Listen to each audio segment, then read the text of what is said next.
Tio Paugeran, pendidikan, penelitian, pengabdian, di prakoro ginepeng dadi sawiji, srono mujudake bangsa kang nyata, bisa tentrem, lestari widodo, raharja ngiring sabekala.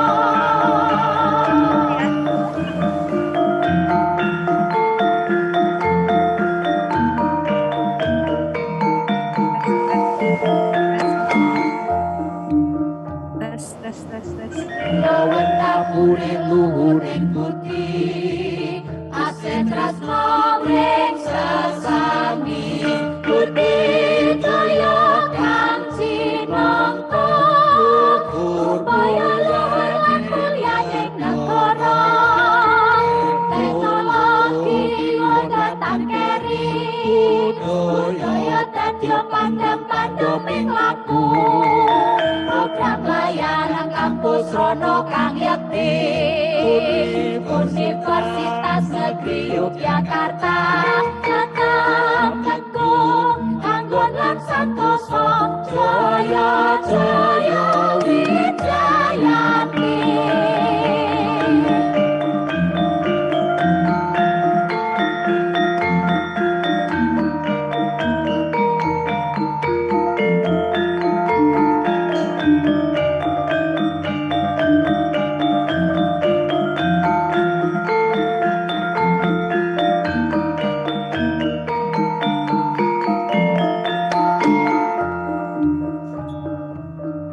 Universitas Negeri Yogyakarta, setya ambangun negara, adil dasar Pancasila, sarta undang-undang dasar 45, Triterma dadya paugeran, pendidikan, penelitian, pengabdian, di prakara ginepeng dadi sawiji, srono mujudake bangsa kang nyata, bisa tentrem, lestari widodo, raharja ngiring sabekala.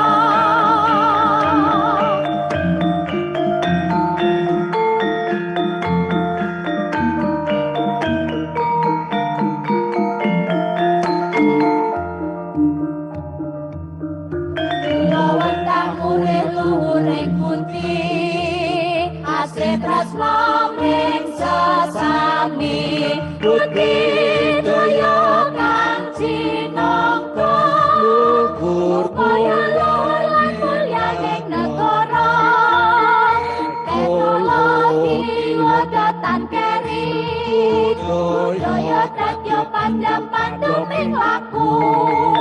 Program layanan kampus rono kang yakti, Universitas Negeri Yogyakarta, tetap teguh anggun lan santoso, jaya jaya wijayati.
Universitas Negeri Yogyakarta setyo ambangun negara agar dasar Pancasila tanpa undang-undang dasar 45 diterma tetyo bau gerak pendidikan penelitian pengabdian Priprakara ginebeng dadi samiji Srono wujudake bangsa kang nyata bisa tentrem lestari widodo kaharjane ing samrikala.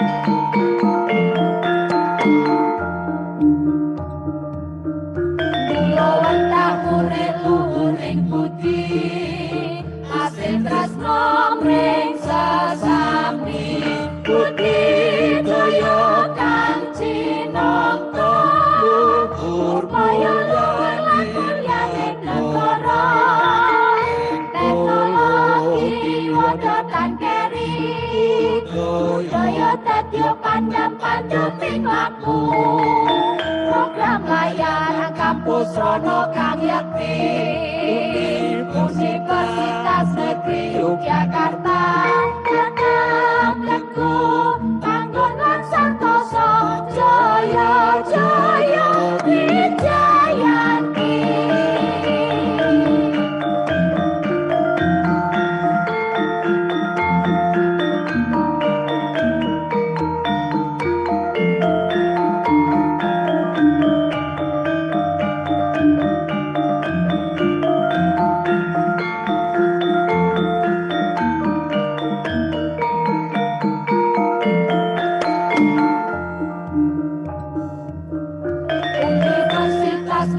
Yogyakarta setyo ambangun negara agar dasar Pancasila tanpa undang-undang dasar 45 diterma tetyo bau gerak pendidikan penelitian pengabdian Priprakara ginebeng dadi samiji wujudake bangsa kang nyata bisa tentrem lestari widodo kaharjane ing samrikala.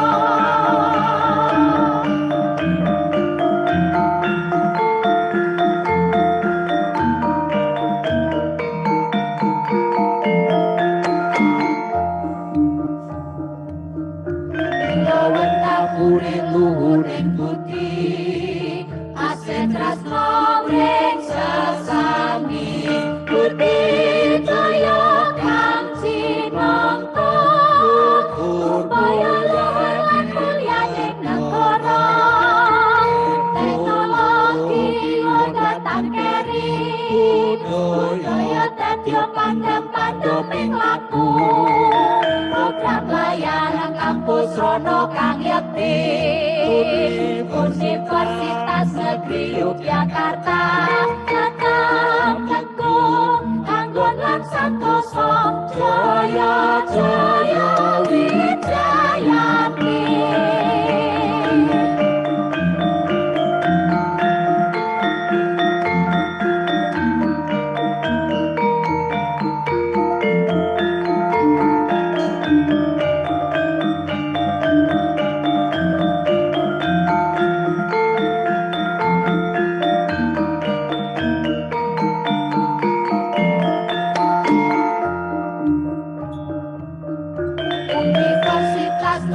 Yogyakarta setyo ambangun negara agar dasar Pancasila tanpa undang-undang dasar 45 diterma tetyo bau gerak pendidikan penelitian pengabdian Priprakara ginebeng dadi sawiji Srono wujud bangsa kang nyata bisa tentrem lestari witoto raharja nir ing sabikala.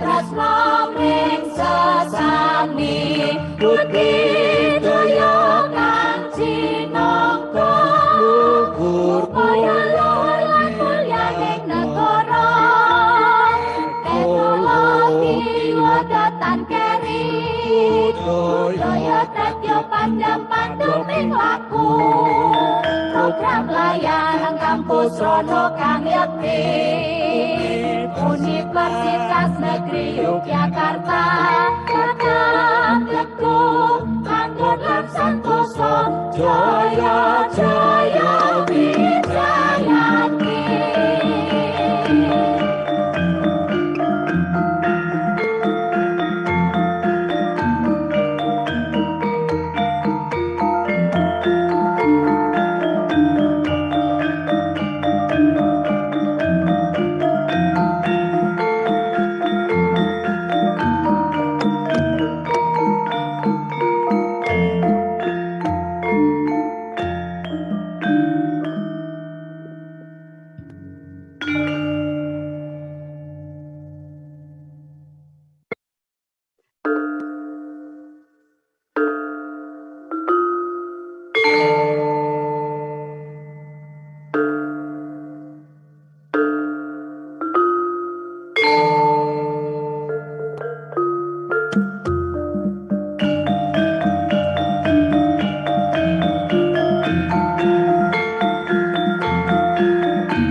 Yogyakarta setyo ambangun negara ada dasar Pancasila tanpa undang-undang dasar 45 ditermat setyo paugeran pendidikan penelitian pengabdian Triprakara minebeng dadi samiji Rono khususake bangsa kang nyata bisa tentrem lestari widodo raharja nir ing sabikala.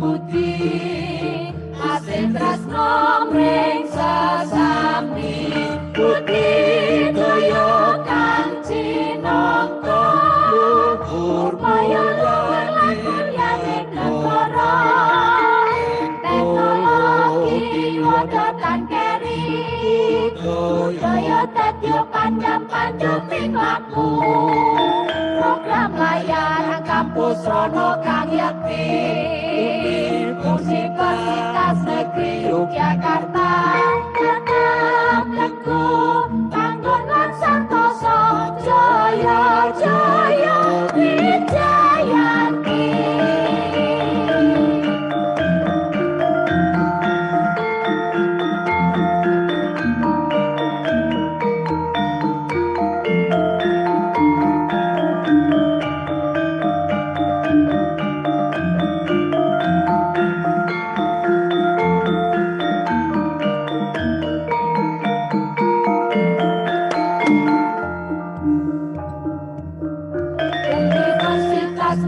Yogyakarta setyo ambangun negara ada dasar Pancasila tanpa undang-undang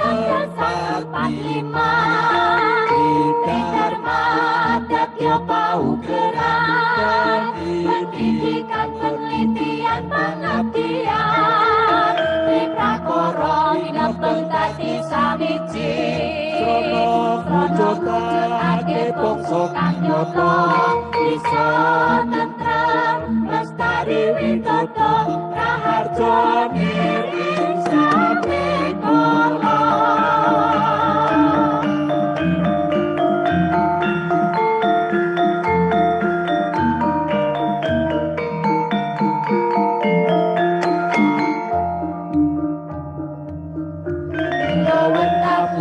Luhuring putih aset tresno mring sesami putih toyo kang cinangka supaya luhur lan mulyaning negara teknologi wonten keri budaya dadi pandhem-pandheming laku program layanan kampus rono kang yakti Universitas Negeri Yogyakarta tetap teguh anggun lan santoso jaya jaya wijayati.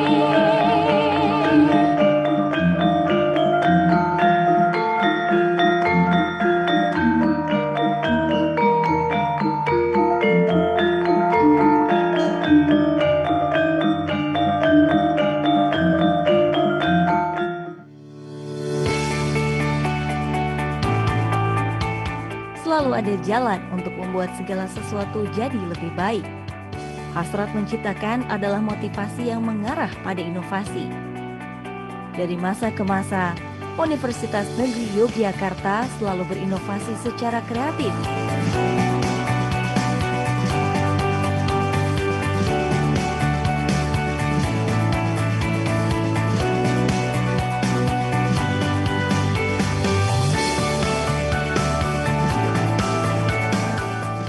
Semua prestasi tentu saja membutuhkan rentang perjalanan waktu dalam prosesnya. Semakin kita mengenal masa lalu, semakin kita dapat menciptakan masa depan yang lebih baik.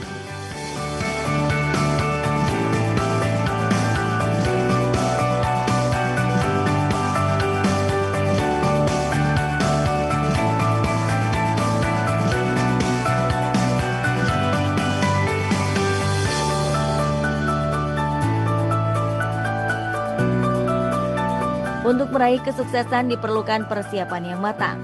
Keberhasilan membutuhkan kerja keras, ketekunan, dan ketelitian. Universitas Negeri Yogyakarta hadir sebagai universitas penyelenggara pendidikan yang mampu mempersiapkan dan menciptakan individu berkualitas dalam menghadapi tantangan di dunia nyata, baik lokal maupun internasional.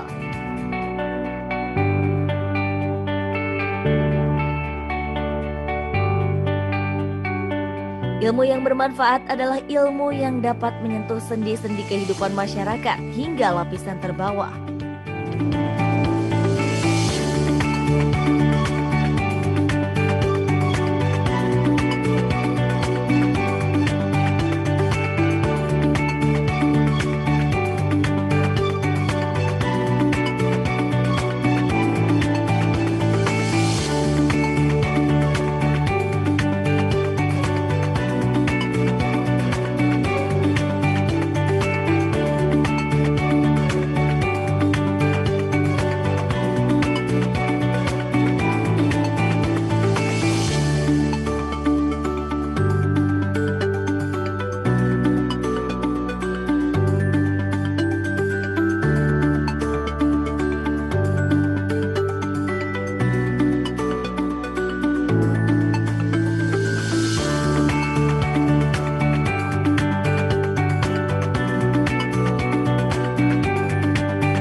Untuk memperkuat setiap langkahnya, Universitas Negeri Yogyakarta memiliki lembaga-lembaga yang saling mendukung satu dan lainnya. Kerjasama adalah kekuatan. Ketika ada kerja tim dan kolaborasi, hal yang menakjubkan dapat diraih. Universitas Negeri Yogyakarta selalu berusaha memberikan yang terbaik untuk memberikan fasilitas yang nyaman dan memadai bagi sivitas akademika dalam kegiatan belajar mengajar.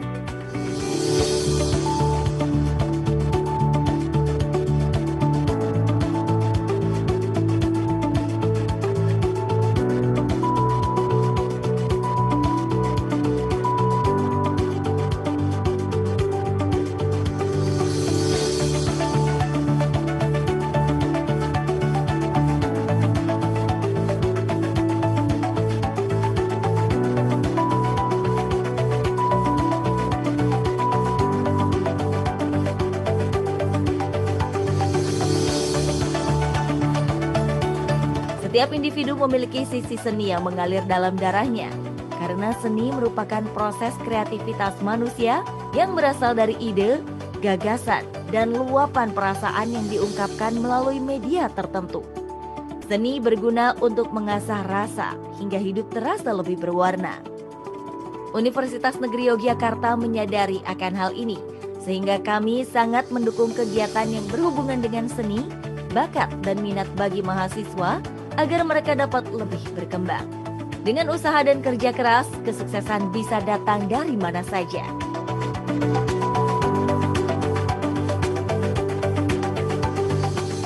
UNY sebagai penyelenggara pendidikan yang juga berkewajiban untuk menumbuhkan insan takwa, cendekia, dan mandiri.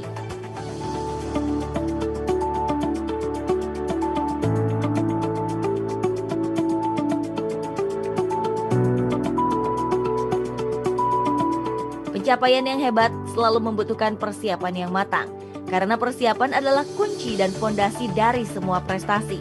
Tak seorang pun sukses tanpa usaha dan kerja keras. Hidup adalah cerita penuh warna. Akan semakin indah jika kita isi dengan pengalaman berharga dengan hal yang bermanfaat. Di sini adalah tempat kami mempersiapkan hidup dengan bekal ilmu dan pengetahuan sebagai kunci kesuksesan. Di sini ada perjuangan, peluh, dan kerja keras, namun juga banyak kegembiraan. Di sini, di Universitas Negeri Yogyakarta, dan kami bangga.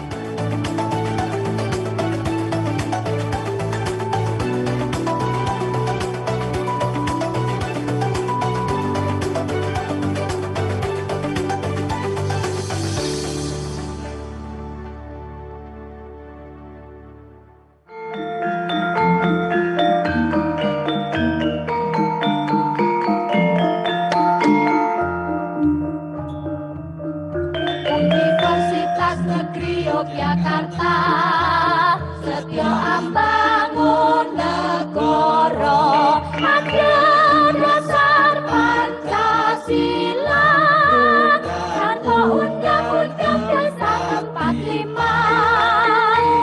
termata tio paugeran, pendidikan, penelitian, pengertian, di prakara ginepeng dadi sawiji. Srana mujudake bangsa kang nyata, bisa tentrem, lestari witoto, raharja ing sabikala.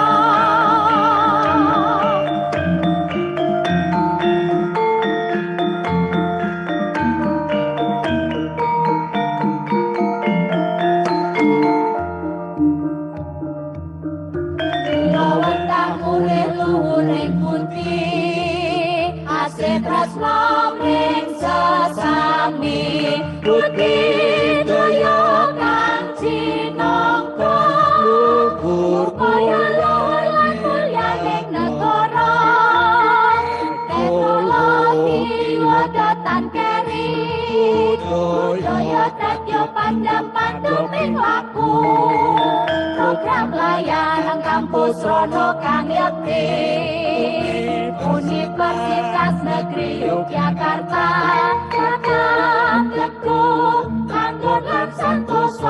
Jaya Jaya Wijayanti.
Universitas Negeri Yogyakarta, setyo ambangun negara, ada dasar Pancasila, sama Undang-Undang Dasar 45. Ditermat setyo bau gerak, pendidikan, penelitian, pengabdian, Praporo ginepeng dadi samiji, Trono bumi akhir bangsa kang nyata, bisa tentrem lestari widodo, raharja ing sapikala.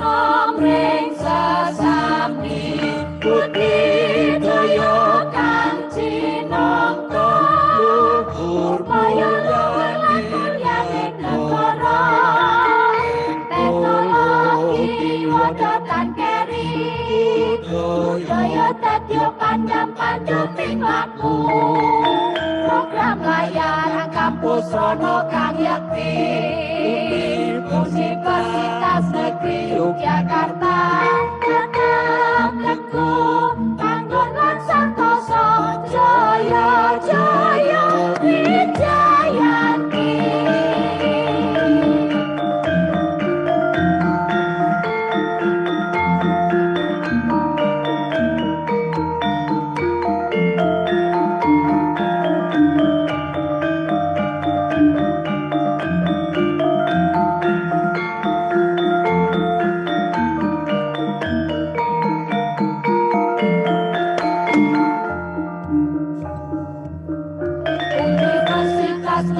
Yogyakarta, setyo ambangun negara, ada dasar Pancasila, Undang-Undang Dasar 45. Ditermat setyo bau gerak, pendidikan, penelitian, pengabdian.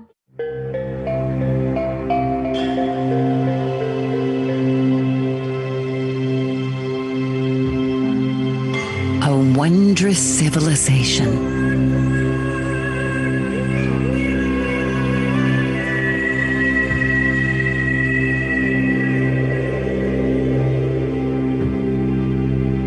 Disposed to tranquility.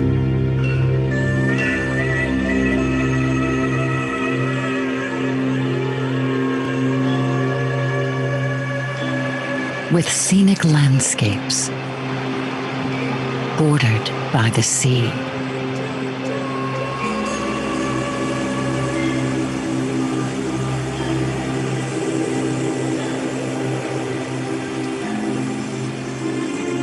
Here, mythologies become principle.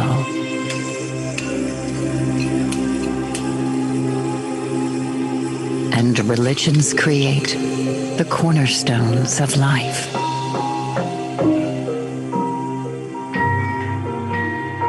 It is contained in the arts and crafts, where celestial ceremonies become part of popular culture.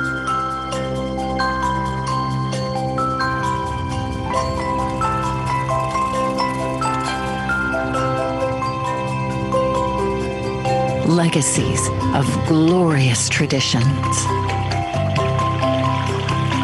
where folk tales are regarded as guidebooks to perfection, honed over centuries, yet possible to experience within a few hours.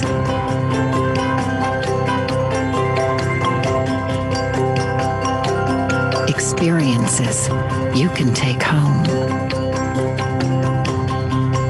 Here, art preservation is a tourist attraction.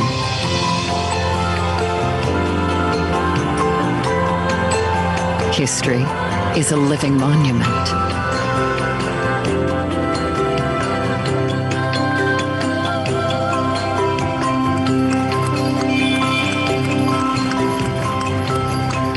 Even shopping is meaningful. See world-famous resorts compete with local means of accommodation.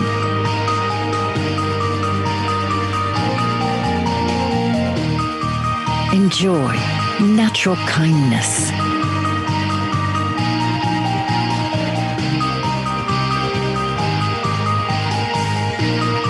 Or the excitement of exploring nature with endless stories to tell and never-ending feasts. Never-ending possibilities to get more out of life and journeys. Yogyakarta.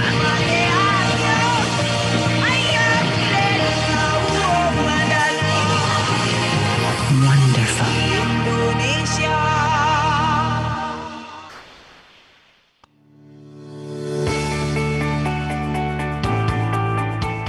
Selalu ada jalan untuk membuat segala sesuatu jadi lebih baik. Hasrat menciptakan adalah motivasi yang mengarah pada inovasi. Dari masa ke masa, Universitas Negeri Yogyakarta selalu berinovasi secara kreatif.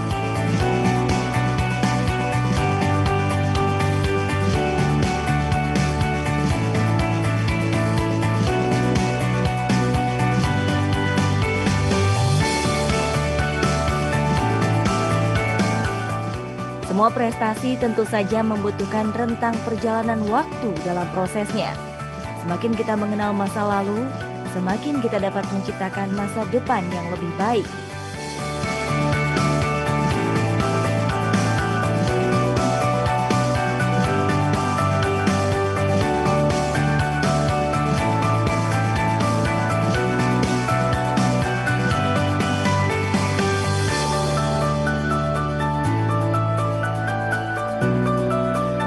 Untuk meraih kesuksesan diperlukan persiapan yang matang.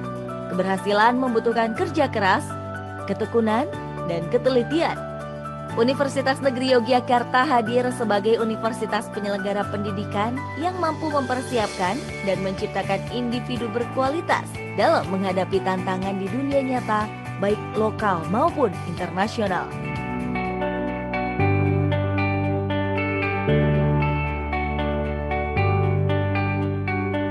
Ilmu yang bermanfaat adalah ilmu yang dapat menyentuh sendi-sendi kehidupan masyarakat hingga lapisan terbawah.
honorable speakers, dear presenters, all participants, ladies and gentlemen, Assalamualaikum warahmatullahi wabarakatuh.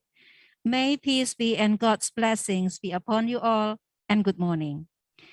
It gives me a great pleasure and honor to welcome you all to the 5th International Conference on Current Issues in Education on the second day, organized by Graduate School of Universitas Negeri Yogyakarta. This morning in Plenary Session 2, we have 3 speakers. The first one is Associate Professor Ferry from Edith, Cowan University, Australia, who will be sharing his view on research optimization for workforce competitiveness in industrial era. The second speaker is Professor Dr. M. Bruri Triyono, M.Pd. from Universitas Negeri Yogyakarta, Indonesia. He will be presenting Sustainable Development in TVET. The third one is Professor Dr. Vanessa Gafar, SA, aka MBA from Universitas Pendidikan Indonesia. Digital workplace and workforce preparedness and competitiveness is the topic of our presentation. This session is chaired by Paramita Cahyaningrum Kuswandi, SP, MSc, PhD.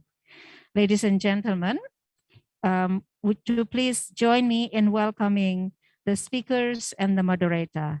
Ibu Paramita, would you please take the floor? Thank you. Good morning, everyone. Assalamualaikum warahmatullahi wabarakatuh. For this morning session, plenary session, we have 3 speakers. First of all, I would like to introduce myself. I will be the moderator for today's plenary session. I am Paramita Kuswandi. My background is biology, but today we will be discussing about the recent education research. So we have 3 speakers, and each speakers will have 30 minutes for the presentation, and then we will have 30 minutes for discussion, questions and answers at the end. So I will introduce each speakers just before they present. First of all, I would like to introduce Associate Professor Ferry.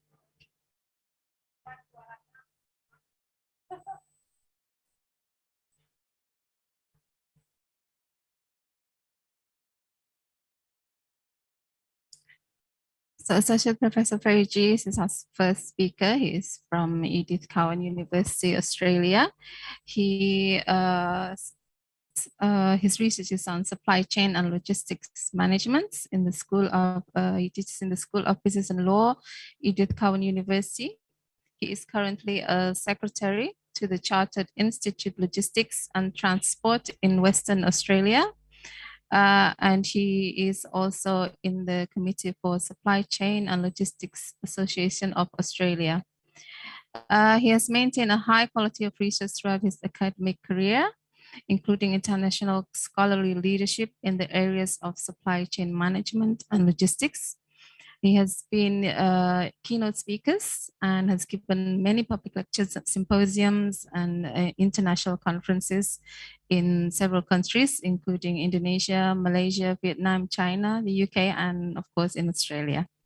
From 2017, he has published many journal articles, including 23 articles in Q1 ranked in Samago and 22 in Q2. And also several conference papers.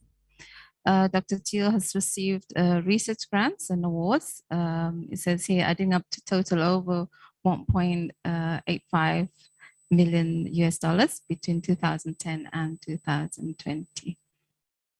So today, Associate Professor Ferry, he will give a presentation on the topic about research optimization for workforce competitiveness in the industrial era.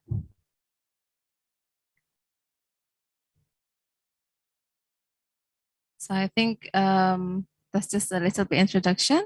I think it's time for Associate Professor Ferry to present his talk. The floor is yours.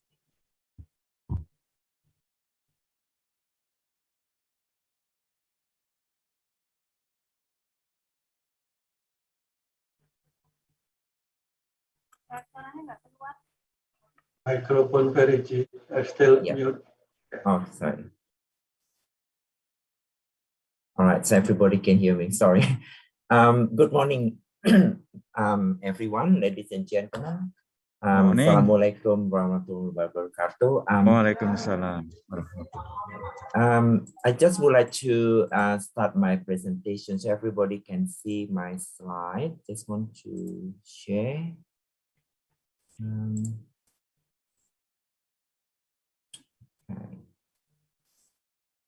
All right, so thank you for moderator or chairperson to introduce me. Right, so my name is Ferry G. I'm currently located in Western Australia. It's about 3.5 hours by aeroplane from Bali to Western Australia. The campus located in Joondalup is not far from Perth CBD.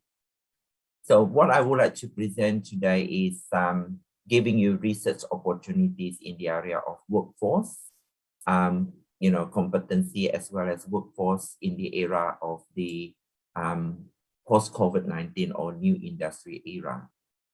I just give you a little bit background from the World Economic Forum. So, before I just mentioned about the literature, what the research opportunity in the area of workforce, just giving you a background from the World Economic Forum. So according to the World Economic Forum, it's a 50% of all employees will need reskilling by 2025. So as adoption due to the technology, digitalization, information technology or industry 4.0, according to the World Economic Forum Future of Jobs report. Now, most of you are in this room, you are, as a professional, educators, right? So maybe you're teaching at a vocational or you're teaching in higher education. So as you know, the critical thinking and problem solving, there are still the top, three, the list of the skills employers, according to World Economic Forum, is still growing in terms of those skills. Right? Critical thinking and problem solving. Newly emerging this year are skills in self-management. So due to digitalization, or we are in the industry 4.0 era, with the new normal of post-COVID, so most educators or students even, they are more active learning and more resilience, as well as how do they manage their stress tolerance as well as the agility in education or flexibility. So respondent to the future of job survey estimate around 40% of workers or workforce will need reskilling of 6 months or less. So that's why you can see a lot of tertiary education, or in Australia we call TAFE. In Indonesia, you call SMK, Vocational Education Training. A lot of, program or courses to make sure the student work ready. They realize they need to reskilling themselves, right? In a certain time. So you know that we are in the industry 4.0. So I just want to share, this is something very important for all of us here in this room. When we're teaching in class, or when we design the curriculum or the program or courses or even a subject. So this is something we need to look at, what the students need actually and what industry they're looking for in terms of the skill from graduates, right? So if you're teaching SMK students, say for example, so when they finish the study, they want to come to the workplace, what kind of skill they can get from, from education providers or from TAFE or from vocational education training, say for example. The first one is analytical thinking and innovation. So in Australia for analytical thinking and innovation, so since I'm teaching in higher education, even for the vocational education training provider or TAFE, the analytical thinking and innovations, including the problem solving, actually they are sit in under learning outcomes, right? For the set of the subject what you design, including the assignment, assessment, to make sure the student can demonstrate the analytical thinking and innovation, including the problem solving. So the active learning and learning strategy, this is one particular element of research in the future. So the student, we encourage them to do independent study learning, active learning, more proactive, and what kind of learning strategy, at school, they can learn something and what they can implement into the workplace. Say, for example, the complex problem solving as a third skill by 2025 or even beyond. We, pardon me, we need complex problem solving. Say, for example, we have a work integrated learning, a program, and student, have internship or doing capstone project, certain companies like supply chain or logistic or laboratory, for example, in a pharmaceutical company or even hospitality or tourism sector.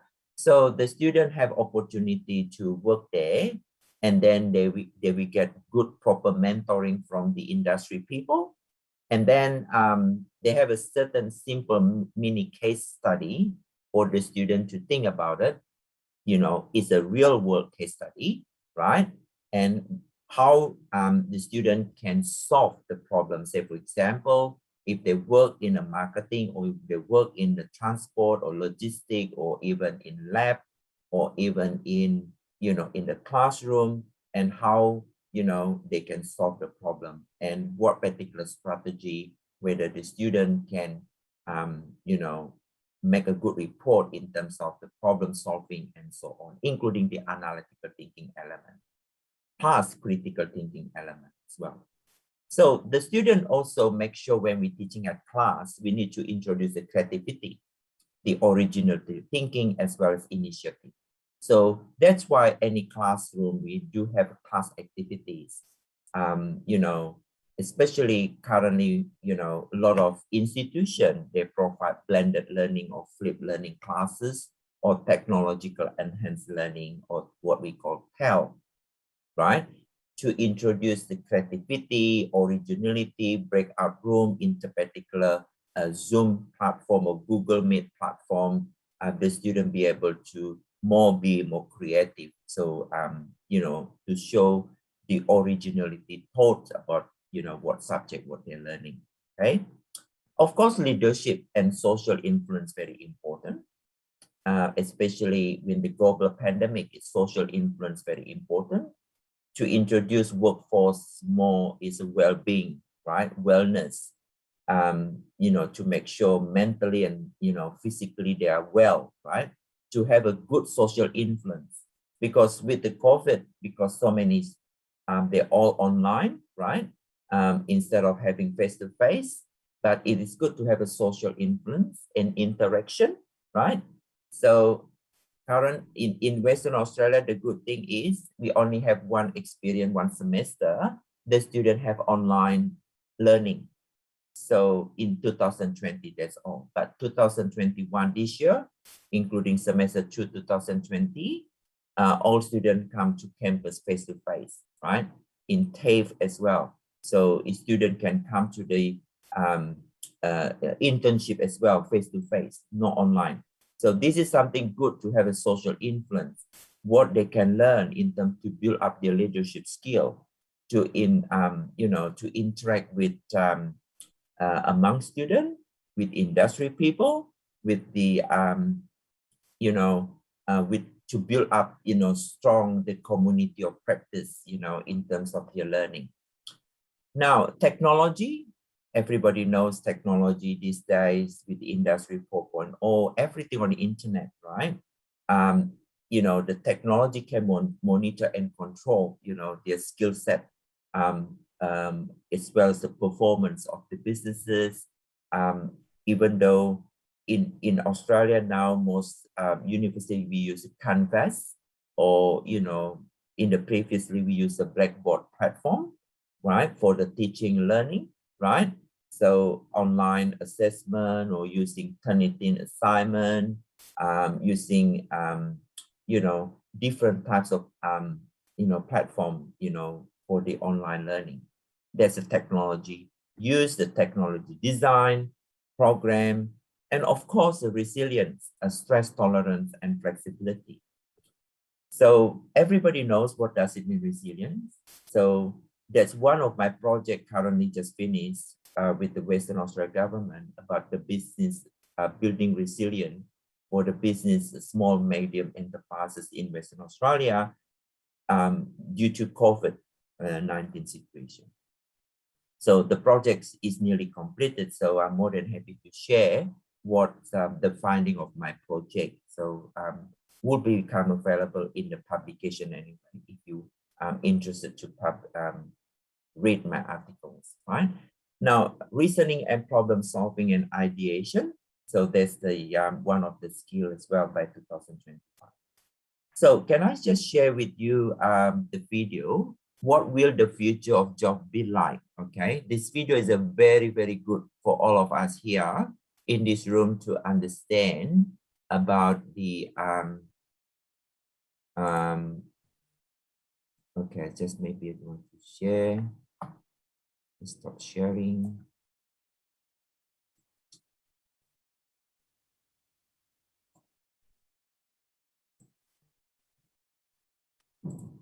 COVID-19 is one of the biggest crises of our time.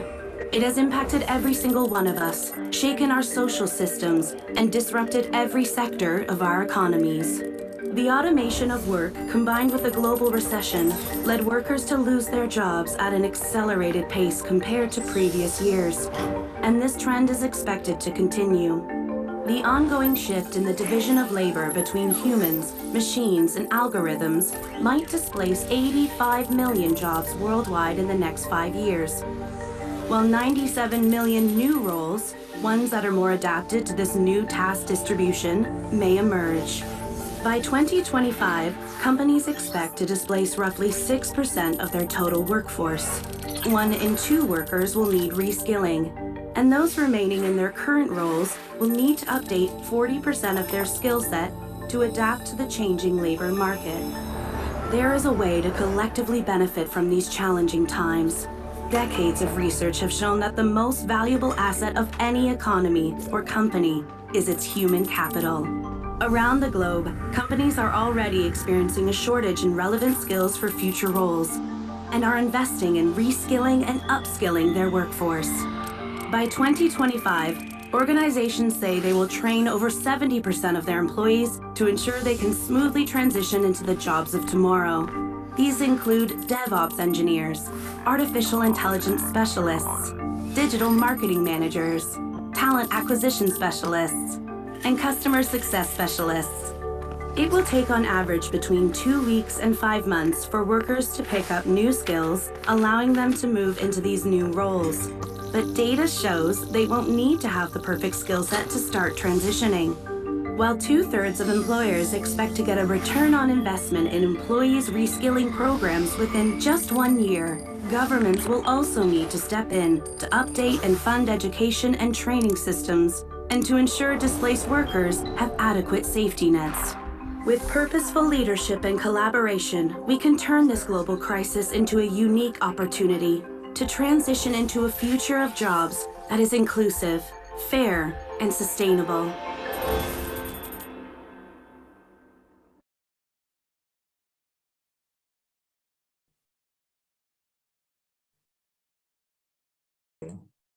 Ladies and gentlemen, as you can see that video, what particular future, looks like in terms of the workforce. So I would like to share a little bit more later on about the human capital. I think the video mentioned about human capital and what looks like by 2025, talking about upskilling, reskilling, what kind of job. This is a very important moment we need to look at while we are teaching at class, when we design the courses, the program in the vocational education training or in higher education, the curriculum, to ensure all the curriculum is up to date, to ensure we are in the new industry 4.0 era or digitalization era.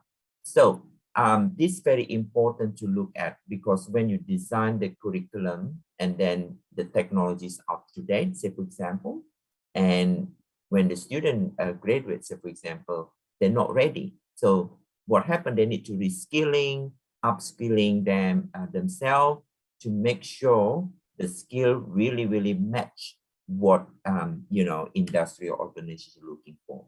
Okay, so can we just go back with the slide, ladies and gentlemen? So human capital. So human capital is the knowledge. So I just want to give a little bit literature, but most of you don't know. Human capital is the knowledge derived from education. So this is more than 10 years already, right? By Sori Taris. Education, experience, and knowledge in the 1995. Skills including intent, attitude, self-efficacy, venture creation, right? So that's human capital. So human capital is believed to strengthen the access to a broader range of opportunities. So you can see that video, for example, from World Economic Forum. And the element of human capital, the knowledge support the development of better cognitive skill to individual, which enhances their productivity, efficiency in activity operation in organization. So the human capital itself is been a while, right? In terms of the cognitive skill to individual, it's more than 40 years already, okay? But now we go back with the practical literature. In addition to human capital, I would like to share a little bit what is the competencies, right? Competencies in the workplace, for the human resources or people in organization are commonly conceptualized as a measurable pattern of skills, expertise, acumen, competence, knowledge, ability, and behavior required for people to succeed, right? According to the literature. So a lot of research now been done in a competency management, in talent management. So individuals display competencies when they perform an activity inside a certain context with a specific performance level, or determine their effective actions and superior performance. So 10 years ago, my colleagues defined competency as a characteristic of people that differentiate performance in various roles of job, right? For global competitiveness. Instead of relying on either skill, traits, or behaviors of an individual. So scholars have nominated the usage competency as the basis of human resource system worldwide. Okay, so if you look at similarly, competencies are defined, as a one motives, personality, traits, self-image, attitudes, will, social role, skill, knowledge, right? It's a 2005 actually, Man and Law actually published in the top tier journal for that. So you'll be able to see the paper about that, right? So each competency has between 1 to 5 behavior indicator associated with it, which describe behavior of one person observed during work completion in an appropriate manner, right? Correspondingly, the research has been done so far, observing the behavior of a person in either a natural or artificial environment, right? An impression of one competencies can be obtained. Now, more specifically, the research project defined the competency model, right? I'm talking competency model now before I'm talking about the future research, as a detailed description of behavior which entrepreneur need in order to have ability to be effective in their jobs, right? Or a set of success stories of factors that which contribute to achieving high performance, individual or organization strategic objectives. Right. So if you look at the framework, right, based on Boyat's 1982, we know that talent in the three framework model pillars, the first one, individual, workforce is individual, right, in the workplace. So you have a vision, you have a value, you have philosophy at work, right? That knowledge, competency, and ability, that's I think I mentioned before under human capital, and their style, their interest, and then you look at on the right hand side is the job demands. So job demands, you can look at tasks, responsibility, roles, function. You know, when you work in the company, you know what tasks and role and responsibility in the workplace. So you know your job demand, you know yourself as an individual. And then we have organization or develop environment pillar, right? Such as culture, climate. That's why when we have here culture, climates, they introduce now become, you know, emotional intelligence, the social awareness, right? The organizational environment and structure and system, maturity of the industry and strategic position of the organization. And then you can see here that the intersection, that's the between individual, job demand, and organization, we have talent. That's a talent management day, right? A bit about the framework. So I'm not sharing about this one. I think I mentioned before in terms of competency development, but please look at my paper published with my doctorate student. His name is Bayu, but he's a lecturer at UNS in Solo, right? So Pak Bayu actually doing PhD under my supervision. So under his model, competency model for Indonesia operation managers, we published in the Q1 journal. It's a very good model. You can see, looking at the management dimension, look at operational, which is the logistic dimension, because we investigating the competency for operation manager in the logistics company in Indonesia, in the multinational corporation. That the model we need has been tested. We published in 2019. It's quite new, 3 years ago, right? 2 years ago. So you'll be able to read the paper, but let me know if you can find a full text paper. So I'm more than happy to be available for all of you to read the paper. And the business dimension, analytical, managing results, continuous improvement, creating culture awareness. Now, we are in the digital era. So ICT, information communication technology, digitalization, looking at hardware, software, you know, everybody knows the Internet of Things, IoT, you know, machine learning in education sector or in a pharmaceutical or in logistic, transport or warehouse, including information handling knowledge as well.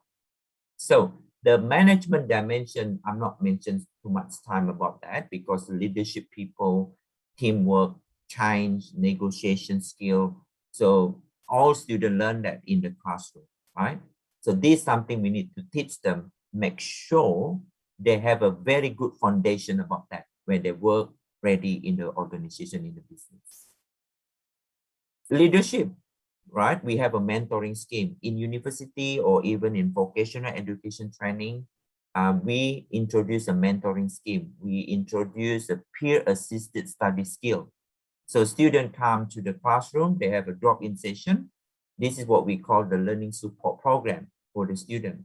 So I established this many years ago in New South Wales, including, you know, in Victoria when I was there in New South Wales, Victoria, to develop the university learning support program, including vocational as well as the undergrad student.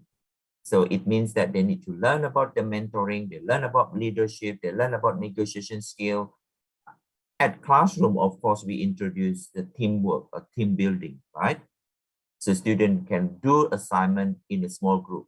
So we would like to assess their teamwork. right? Problem solving is in there, right? So this is very important to look at what skill they can learn from at class, okay? Now I wanted to share a little bit about vocational education training in Europe, right? This is the paper. Before I just share one more slide, two more slides, then you can ask so many questions if you want to. I send the my email and my WhatsApp in the chatting box. If you would like to reach me, feel free to build good network, right? This is good time for collaboration. In this room, we have 121 people. It's an amazing conference. So once again, it's congratulations to UNY, right? University Negeri Yogyakarta. You are fabulous, right? Doing this conference, amazing scholars. We share the knowledge and we learn from others. And this is good for building up collaboration. Of course, we need to publish. Everybody want to be guru besar, right? Professor. Then you need to publish in Q1, right? And publish in Q2 at least. So I think I just mentioned to students, Indonesia, I just said that I mentor 3, they all now, before he was my PhD student, Pak Ilyas Masudi. He's lecturer from Muhammadiyah Malang in University in Malang, okay? Now he's become a dean, okay? We publish together, right? Attending conference, we work together, publish together. Now he become Professor Guru Besar since last year. So that's amazing. That's one my colleague, Professor Ari Susanti from Diponegoro in Tembalang. She also got professor. We publish together in the top tier journal. So who's the next from UNY? Feel free, we work together, in this particular conference. It's amazing. So once again, congratulations to UNY. So you amazing university to organize the conference. Now, the vocational education training in Europe. So common driver for development in PET across European Union members state that have included structure ones and shrinking birth cohort or changes in skill demands induced by new technology digitalization, as well as institution one, for instance, a new emphasis on learning outcomes or introduction of qualification framework. Now, previous study discussed long-term structure changes and recent trends within vocational education training, right? Such as a vocational-driven education, hybridization of general vocational education, increasing permeability of education pathway in initial vocational education training, and how they might play out in the future. By 2030, you can see the national qualification framework in European Union countries. They established, right, organizing a diversity of vocational qualification ranging, because they call EQF, European Qualification Framework. In Australia, we call AQF, Australia Qualification Framework, right? So I think, is that in Indonesia, they call BAN, Badan Akreditasi Nasional maybe, right? They're still the same, if not changing. So we got EQF level 1 to 8, including professional doctorate. So the future research opportunity, I'm just wondering, yeah. Now, future research opportunity, I think I just want to, doing a little bit project now in this particular area, right? Employability skills still needed actually so far. Even like ebook moderator mentions, you're coming from biology background, right? So when you do the research, say for example, employability skill, what particular skill maybe in a biology discipline, maybe you need to get some capturing data from industry surrounding bio molecular, or even though I'm not in biology unfortunately, but of course you can see what area research in this particular biology stream, right? Now, employability skill maybe in engineering, maybe in manufacturing, maybe in automotive. Now, from time to time have been changed, right? Because now we are in the industry 4.0, everything in digitalization. So you need to update, the new employability skill. What particular data we capturing? Basically, you can capture the data from industry. This is something we need to engage more with the industry. Okay, so this is related with the triple helix model. You know, you got industry stakeholder, and you got vocational as an education provider, and you got government. So we build up the community of practice to build up very good foundation employability skill. So it's a related, right? The triple helix model with the employability skill. Then second point is a blended learning. Everybody knows technology enhanced learning. Flipped learning classes. I've been developing blended learning is 10 years ago, just before COVID, right? At RMIT that time, I was teaching at RMIT. I'm, designed the curriculum, right?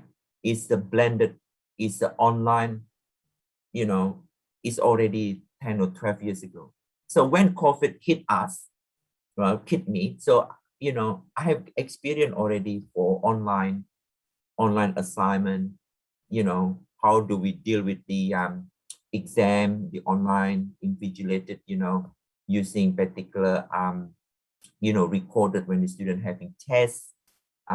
Even though last week, I had a conversation in the Congress, in Europe, talking about contract cheating. Have you heard about contract cheating? Because, with the COVID situation, if you give the student doing assignment, right? And now student using the money to ask, to pay $500 to do their essay, to do their assignment. That's a contract cheating. What does it mean, contract cheating? Well, I have money, I pay $500. Can you do assignment for me? It's a 50%. It's what we call contract cheating. So many people, like according to research, right? Unfortunately, when we do it online, we did not realize with the student identity. How do you know that the student assessment is, done by that student, right? So because the digitalization era, no face-to-face, no hard copy submission assessment, the student actually asks the third party to do the assignment on the behalf. No, sorry, if the student in this room do not follow this bad habit, right? Do not follow this practicality in Indonesia, okay? It's illegal because you ask somebody to do the assessment and unfortunately, the student got A or the student got B or whatever. And unfortunately, the student did not learn. We can't assess based on the skill, based on the assessment learning outcome. And how do you justify that that student graduate and they work ready? Yeah, you with me? Then one particular element we need to identify the research is student identity for online assessment, right? So that's why in particular this, we need to see the Zoom. Make sure everybody needs to show your video camera, right? I don't want to see any black screen. Why? Because students sometimes attending, learning the class, live streaming, because maybe they're eating nasi goreng. They may be sleeping. They just turn on the black screen without showing whether they have having interaction in the Zoom as a learning platform for them, okay? It's a very important for learning space in the learning platform like Zooming or Microsoft Teams or like Google Meet or like, a different type of platform. Okay, I think I mentioned before community of practice in vocational education training, learning support in vocational education training or higher education. In Australia, very popular what we call University Peer Assisted Study Skill, what we call UPass. The learning support, this particular in 2007, I got the mini teaching grant from UTS when that time I worked at the UTS New South Wales in 2007. That particular, I developed the university peer assisted study skill for the student for undergrad, right? So the student come to the university peer assisted study skill. Basically, we mentoring the senior student, the high achieving student, right? They can teach in the UPass program for the junior student. So this is what we call peer assisted study skill. So they learn with peers, right? Student with student. But as the lecturer, as a unit coordinator or subject coordinator, we need to train them, right? Giving them mentoring scheme, building them, their leadership, you know, this is very important. Now, everybody knows work integrated learning. I think everybody knows. It's very simple terminology definition about work integrated learning, but looks simple definition, but difficult to implement. Why? We need to engage with industry people to come along working with university, right? Working together. If you don't have industry collaboration, how the student actually, how the student, I'm sorry, Professor G. Just to remind you, have 5 minutes left in your talk.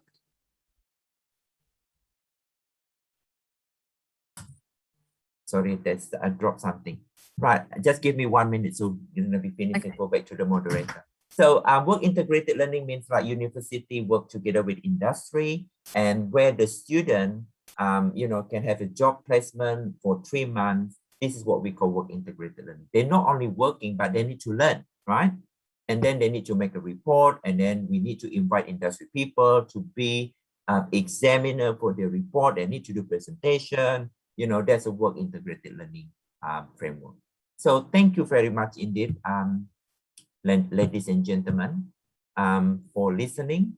So sorry about this overtime now, but I really want to have a lot more because I still have video presentation. But please ask any question, right? So I would like to say thank you so much. So congratulations to you, NY. Thanks so much to invite me to be a speaker for this conference. It's a wonderful conference. It's an amazing scholar. So let's work together in this particular webinar conference. So once again, thank you so much. I would like to return back to the moderator. Assalamualaikum warahmatullahi wabarakatuh. Waalaikumsalam. Thank you very much, Associate Professor G. That was very enlightening. It was how we need to reskill ourselves in this modern era, post-COVID, in many issues and in many skills in education and in others, according to what we are working in. So for the next speaker, I will introduce Professor Bruri Triyono from Universitas Negeri Yogyakarta. So because we will continue for 3 speakers, for participants who would like to ask questions to Associate Professor G, you could write in the chat column, or you can wait for the discussion later on after 3 presentations. So our second speaker, Professor Bruri Triyono, he is from Universitas Negeri Yogyakarta. Okay, thank you. Just a minute. Let me you first, Professor. Sorry.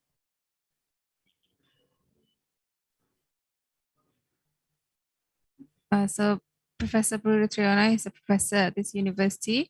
Is Vice President of Asian Academic Society for Vocational Education and Training. And his research field is in students' employability skills of industrial working practices for construction drawing engineering at the engineering education. And he also reaches on the perspectives of industries and students of vocational high schools in Indonesia. And for today's topic, Professor Bruri, he will talk about sustainable development in technical and vocational education and training. So Professor Bruri, the floor is yours. Thank you. Sorry.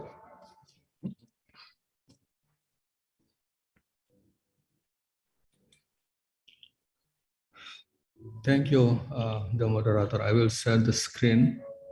Okay.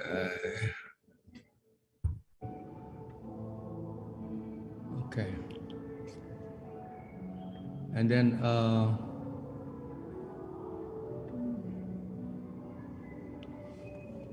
okay, it's clear about the screen, about my presentation. Hello? Yes, we can see it. Okay.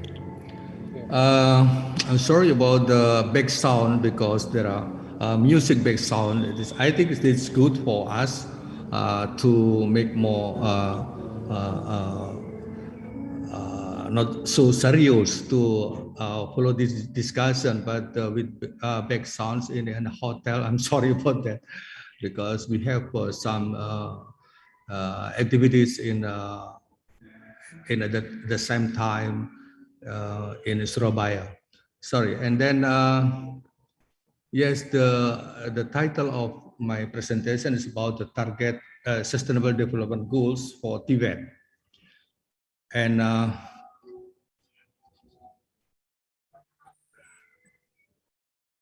about the back sound? Is it disturbed? No. It's fine. Yes, it's fine. We cannot hear it. Okay, just a minute.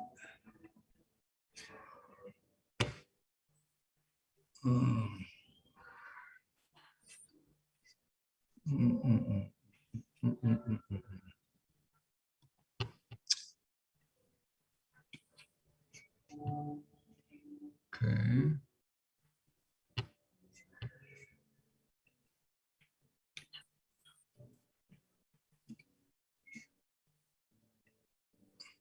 Whoa.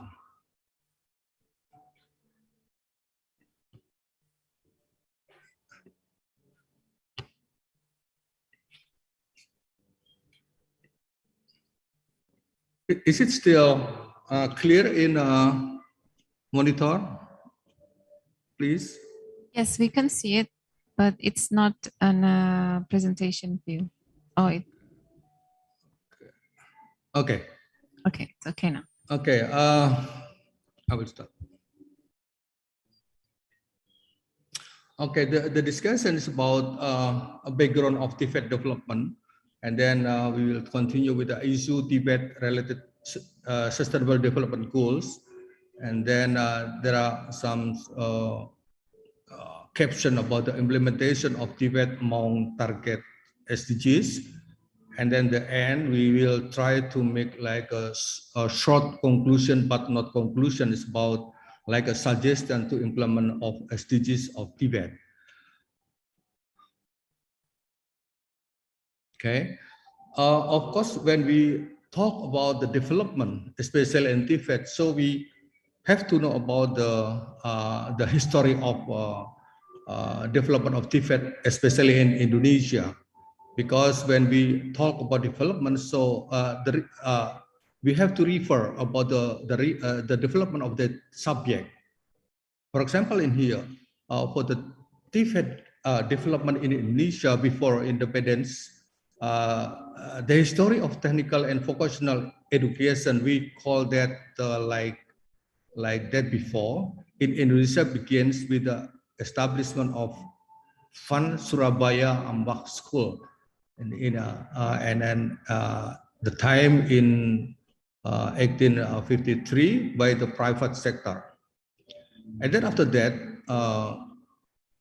close to the days, the technical and vocational education changed with the name of technical and vocational education that prepare focus for the worker. And then in 1942, there are about 88 vocational schools in Indonesia with more than 13,000 students, and mostly the field of expertise in carpentry, engineering, and agriculture. That's the beginning of vocational education before independence.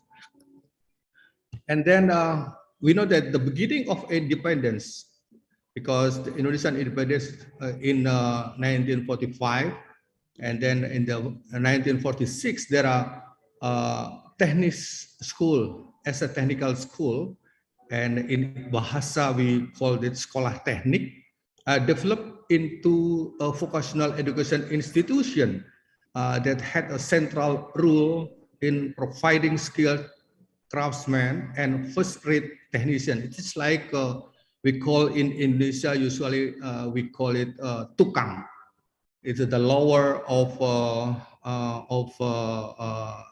graduate from the vocational school in the beginning. And then, of course, in a period of 2000s, there are government policies, among others, according to the Ministry of National Education Strategic Plan 2005 until 2009, it is stated that the ratio of vocational secondary education and in general secondary education is targeted at 50-50,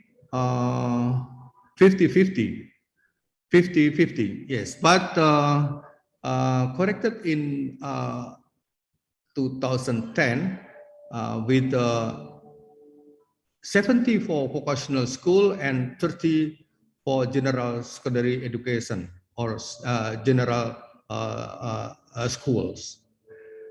But this is the thing that in my mind is impossible because we know that to conduct the vocational school, we need not only the human resources, but we need a lot of equipment and of course collaboration with industry, and then collaboration with government, something like that, because that need a lot of money. And then this policy is expected to solve one of the unemployment problem. In this concept, I think I agree, but not sure that when we change the condition of school vocational in the 17th and 30, I think it's possible. And then after that,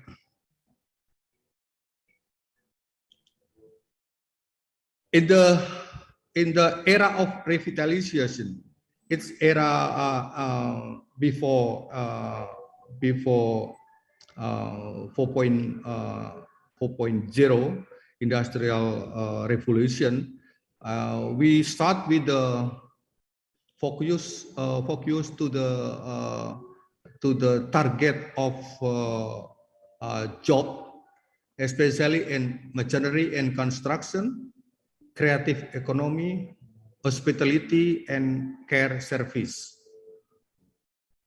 For target, it's very important for vocational education in Indonesia until now. Because the focus, especially in creative economy, we have a lot of resources to build, like start with something new in make a gift, something like that, or maybe in close to the culture, development of art, something like that. That is the point in Indonesia. A lot of activities like, of course, it is not only focused in for field of vocational, but we have goals how to prepare the future jobs and new skills. And then in this era, we have data about the vocational high education and vocational school, especially in vocational secondary school. In vocational high education, we have 199 polytechnic. It's like Diploma 3 or Diploma 4 in high education, vocational in high education. And then there are 18 community, academic community. It's like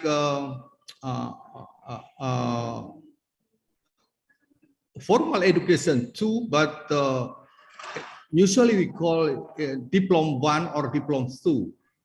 And for the polytechnic, we usually call Diploma 3 or Diploma 4. And then in vocational school, it's a youth of vocational secondary school. There are more than 14 schools in Indonesia, and there are more than 5 million students. And then we have only some of teachers in vocational is about more than 140,000 teachers. If we compare with the some of number of vocational school, we still need a lot of teacher, especially the vocational teacher that have expert in how to teach in a workshop, how to teach the skill that a student need, how to make collaboration with the industry that need about the graduate from these schools close to the industrial need, and etc. It's a big activities to build about the revitalization of vocational school in Indonesia. And then how about the issue of Tibet related to sustainable development goals? Of course, we have to close the issue of SDGs for the future, because Tibet is formal education that need how to conduct it close to the industry, and then the industry refer to the SDGs. So that's the way the vocational education should be refer to SDGs too.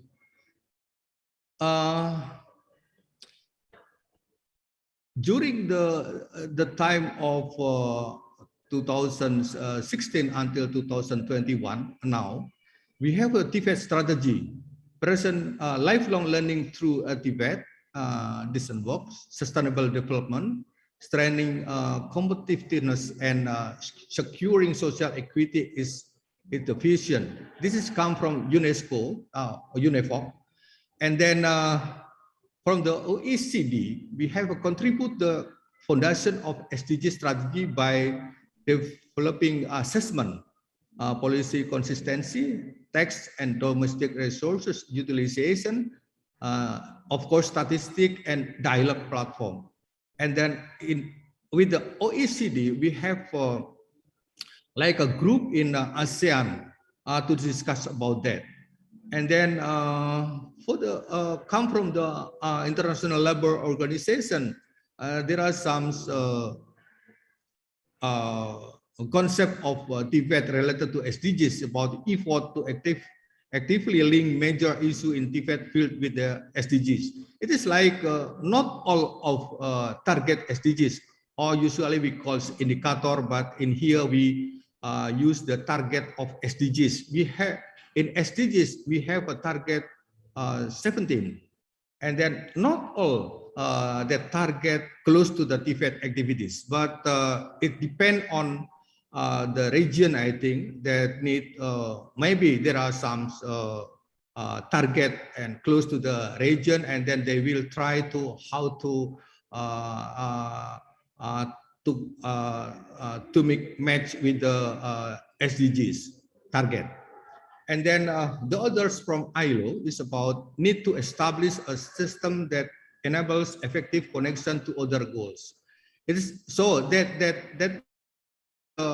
even though we have defined about the targets in SDGs, but not the targets not individually without connection with others target. It is not like that, because for example in target of 4 about the education, of course it close to the target 12 about the productivity in activities of human. And then that's the refer of Tibet related of SDGs.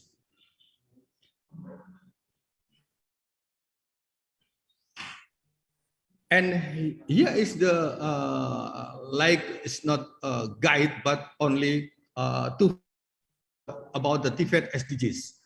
Of course, for the first, we have to know about the performance of labor and employment productivity.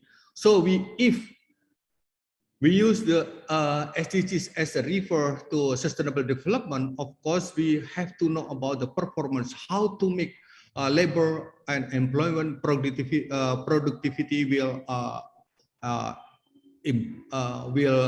will be improved by the strategy of TVET activities in a teaching and learning, or in a connection or collaboration with industry, or maybe with others government, how to make that to more clear about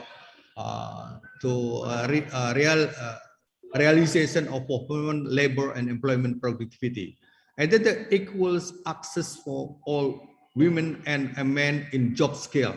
That's the issue in 2080 from UNIFOC. In the 2030, I'm sorry, the activities of TVET should be have like graduate that have ability or equal access for women and men, especially for not only job skill but skill itself that women and men sorry. And then the others is inclusive and sustainable economic growth. And then it's very important too, because when we refer to SDGs for the TVET, so the result of education in TVET should be referred to support inclusive and sustainable economic growth. And then others is about the improved education and climate change. It's what's the meaning? It's important issue about the climate change, because we know that without refer to the climate change, I think the education of TVET is like before. It's still only think about how to conduct, how to build the skill of a person in a specific expertise, without know about that skill is important and usable for this era. It's not usually we just make the student will have a good skill, only that. But in a climate change, we have to know about what's the words change, and what the activities need, and what the collaboration between person in a global, something like that. And the final of TVET SDGs in that concepts about aware of its role in the SDGs. It's like how many person in our class know about the issue of SDGs. So that's the way the teacher should be know for the first, and then should be have a plan how to support the student knows about the issue of SDGs in all of the activities teaching and learning in TVET. And how to implement of TVET among the SDGs. Simon and Margarita in 2018 have a concept about the education.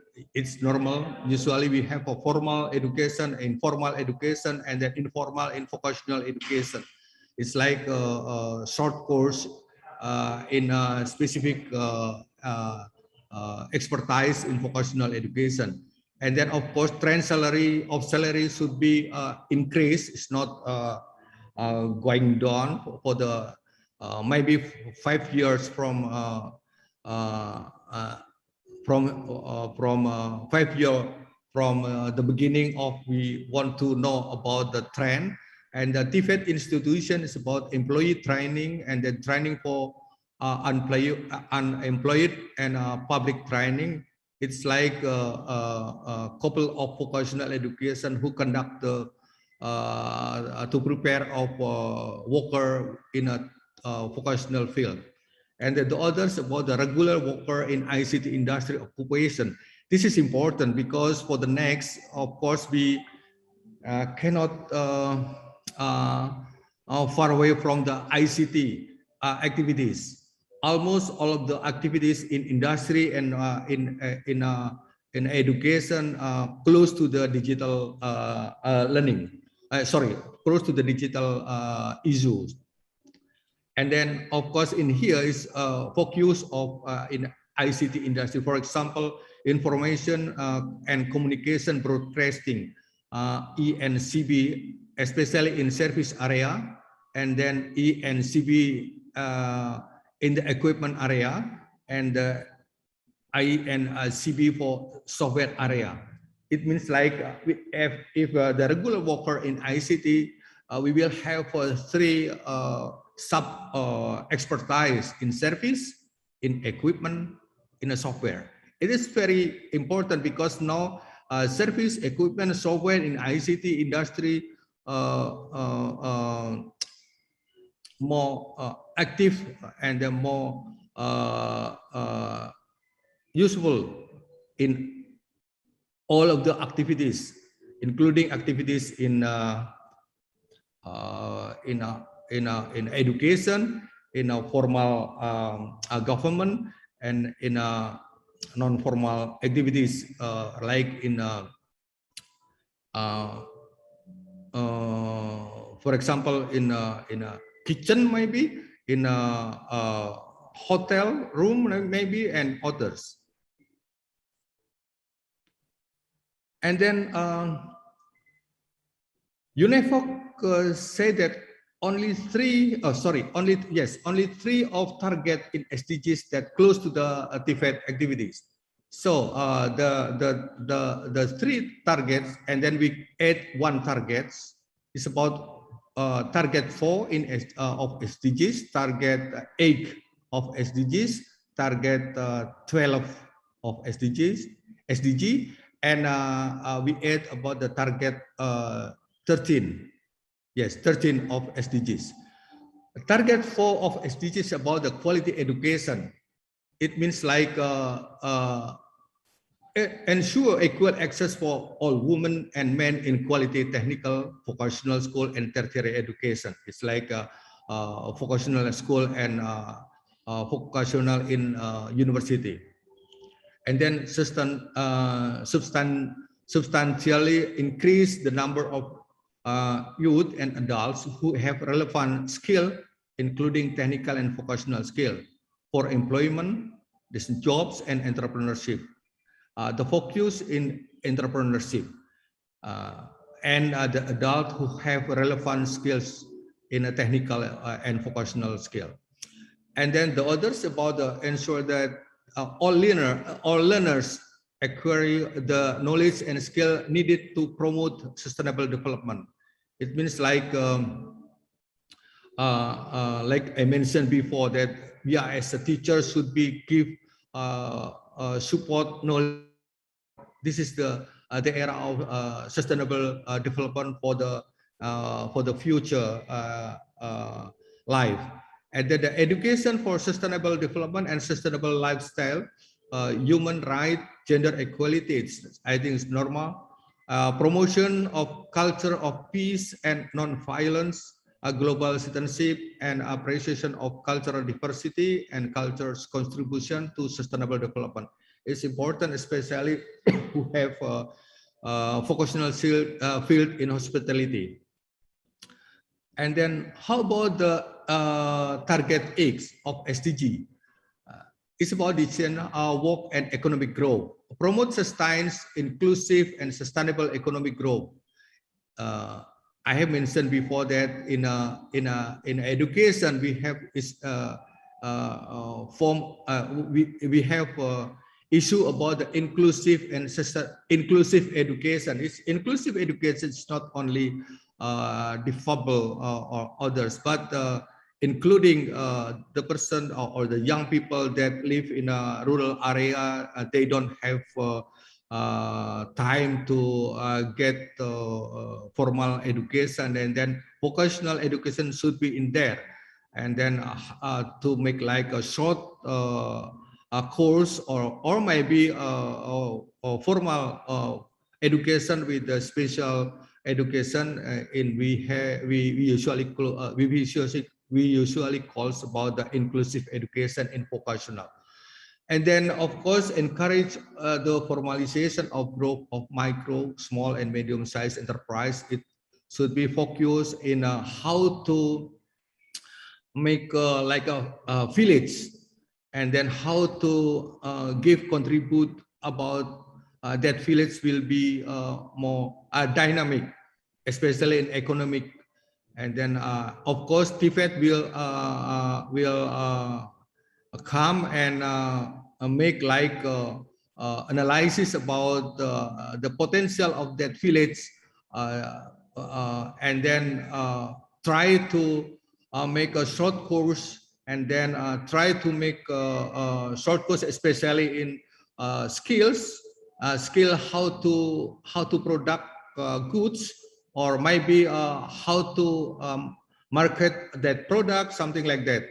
And then, of course, this is the important for us in Indonesia, how to make vocational education is not only in a city, in a big city, or in a formal close to the industry, but how to make more active, especially vocational education in village. That's important. And then for the target of 12 of SDGs about responsible consumption and production, all of consumption and production, especially who product in industry or enterprise, that use of graduate from the vocational education should be know about, is it their production is close to the issue of sustainable development. It's important. So that's the way. During they are as a student, they have to know a lot about issue of SDGs. And then the final of this concept about the SDGs in TVET is about target of 13 of SDGs. It's about climate actions. It's like improve education, awareness raising, and human and institutional capacity on climate change mitigation, adaptation, impact reduction of early warning. And then the other climate change is proceeding faster than humanity is tackling of the problem. There is no country that is not experiencing the drastic effect first. It's like we need a process to give knowledge for the young people to realize that the climate action is important for the future life. Okay, I think that's the target of SDGs that close to the TVET. So now we have in the end of the my presentation about suggestion to implement of activities to close the TVET to SDGs. For the first, we have to plan about how to make a program. Might be embedded with the curriculum, or maybe split to the other subject in a formal education to give the students about the SDGs. And then the second is about regional and environmental needs and their vocational field. So we are as a student, we are as a practitioner in vocational education should be know about is it important? What's the important thing that in a region, in our regions, need about the worker? What's the expertise the worker that industry or enterprise need in our region? This is important. It's not. It is not think about beyond the regions. For the first, is in that region, in our regions. For the first, and then the third is about SDGs target. After that, and then we will confirm.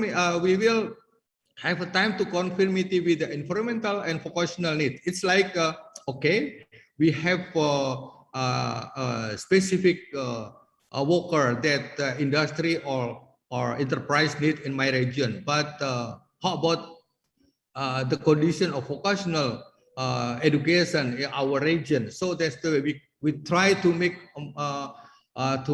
more realistic, and maybe it is not full of expertise in that in the industry need, but close to the expertise that industry need, because we don't have maybe we don't have equipment for the first. And then the second maybe if even though we don't have equipment, but we can join with the industry or join with the others enterprise to make more close with the graduate from our education, vocational education.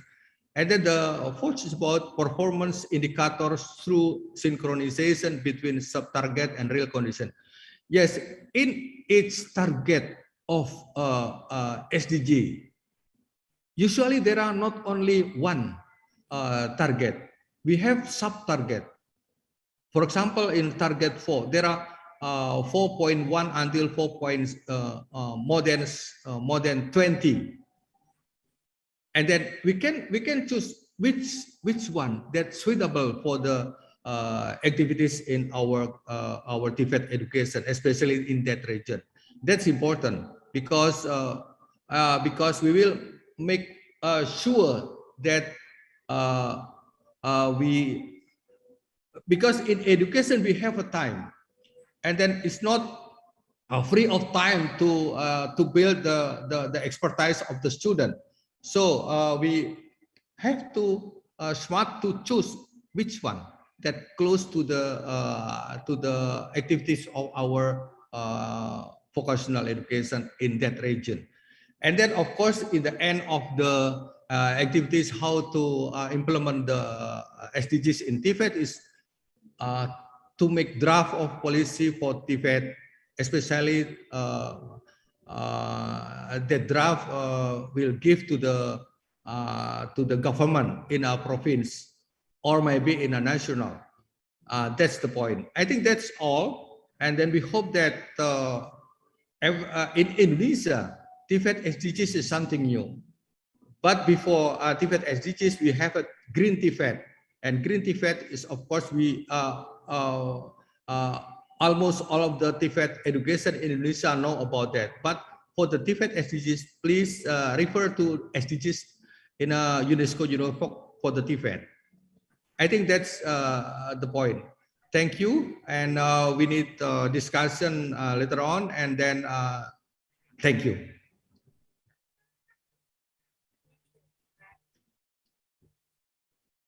Back to. Okay. Thank you very much, Professor Bruri. That was very interesting. So I just found out that vocational training has been in Indonesia for many, many years before our independence. Okay, so for the participants who would like to ask Professor Bruri, you could start writing in the chat column, or you can wait for the discussion at the end of this session. For our next speaker,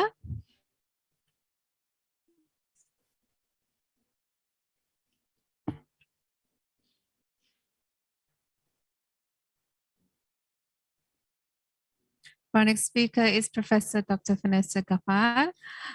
She is from Universitas Pendidikan Indonesia. She is a professor in Faculty of Economics and Business Education, Universitas Pendidikan Indonesia, and she is currently a Vice Dean for Academic Affairs. She obtained her bachelor in accounting from Universitas Pajajaran, her master's degrees from Wright State University, Ohio, USA, and then her doctorate majoring in marketing from Universitas Pajajaran. Her research interests are in the field of tourism marketing, sports tourism, customer relation management, social media, and entrepreneurship. She's been publishing in, I think, many journals, in conference proceedings, in books and book chapters. She's an active reviewer in Scopus Index journals and national accreditation journals.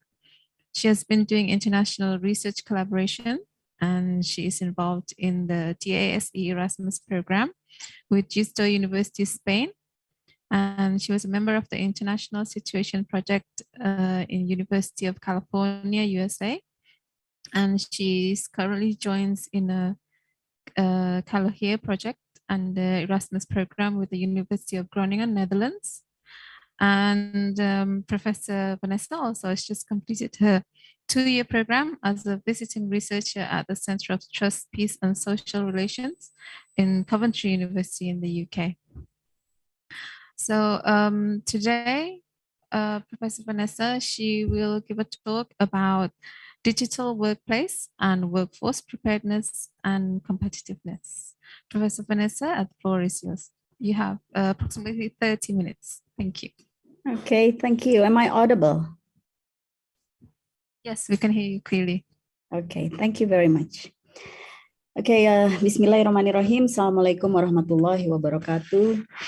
A very good morning to all of you ladies and gentlemen, the honorable invited speakers, Professor G and Professor Bruri, as well as all participants, ladies and gentlemen.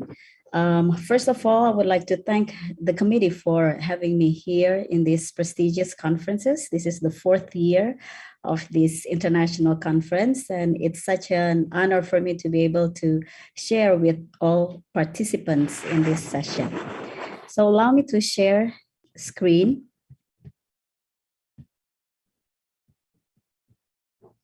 Okay, so could you see my slide? Yes, we can see it. Okay, great. Okay, in my presentation, I would like to talk about the digital workplace and workforce preparedness and competitiveness. And it was mentioned earlier by the moderator. I'm Vanessa Gafar from Universitas Pendidikan Indonesia. And this is the outline of my presentation. I will begin this talk with introduction and then digital workplace, how to develop a future-ready workforce, and conclusion. So let's begin with the introduction part. As it is also mentioned earlier by the first speaker, that we are now living in the era of Industrial Revolution 4.0, as well as the Society 5.0. So if you take a look at this picture, the revolution of the industry itself, starting from the first industrial revolution, which is focusing on the light industry, moving to the second one, which is focused on the heavy and chemical industry, and then computer and internet in the third industrial revolution.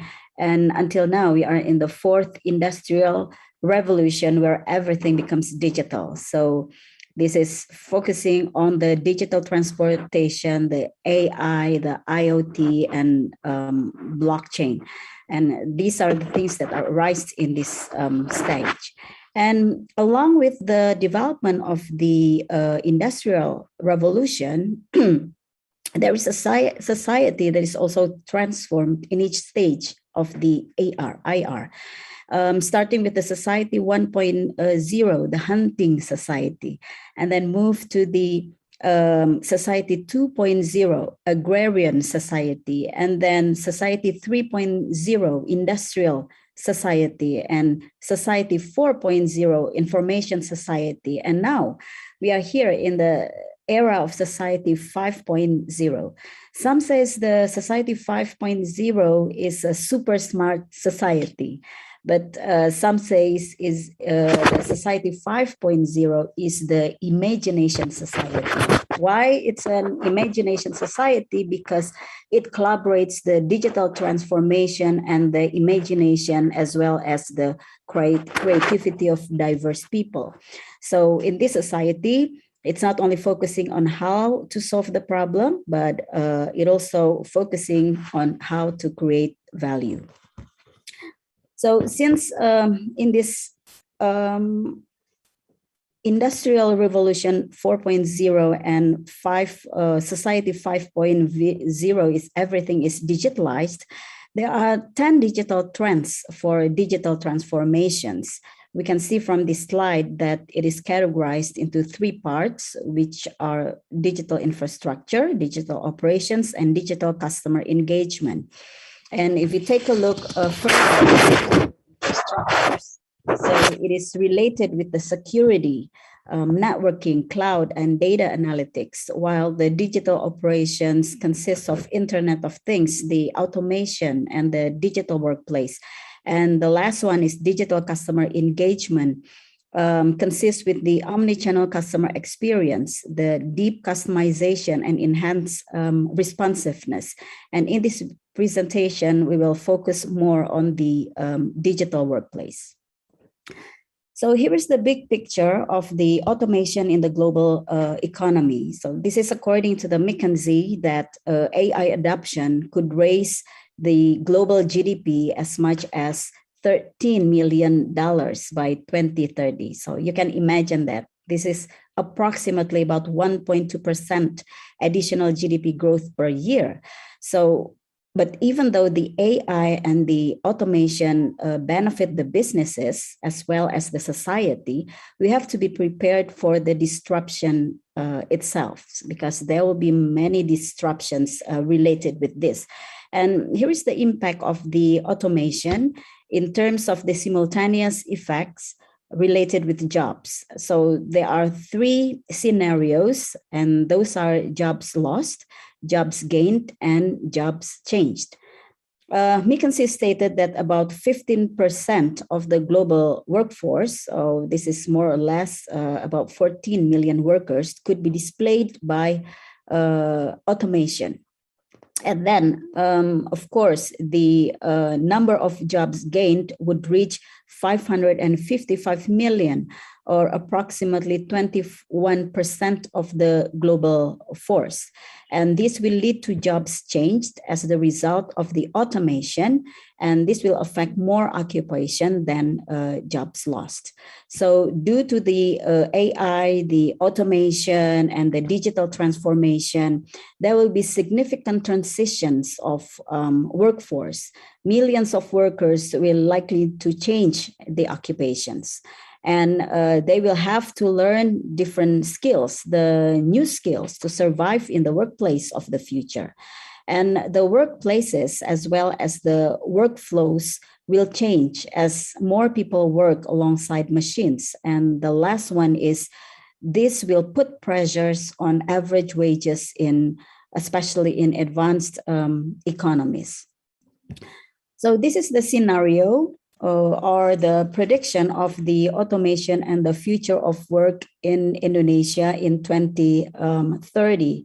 As many more jobs will be created, and then more than the loss to the automation. So I think this is a good sign. If we see from this slide, as I mentioned earlier in my previous slide, in the global level, in Indonesia, there will be 23 million jobs that could be replaced or displaced by the automation.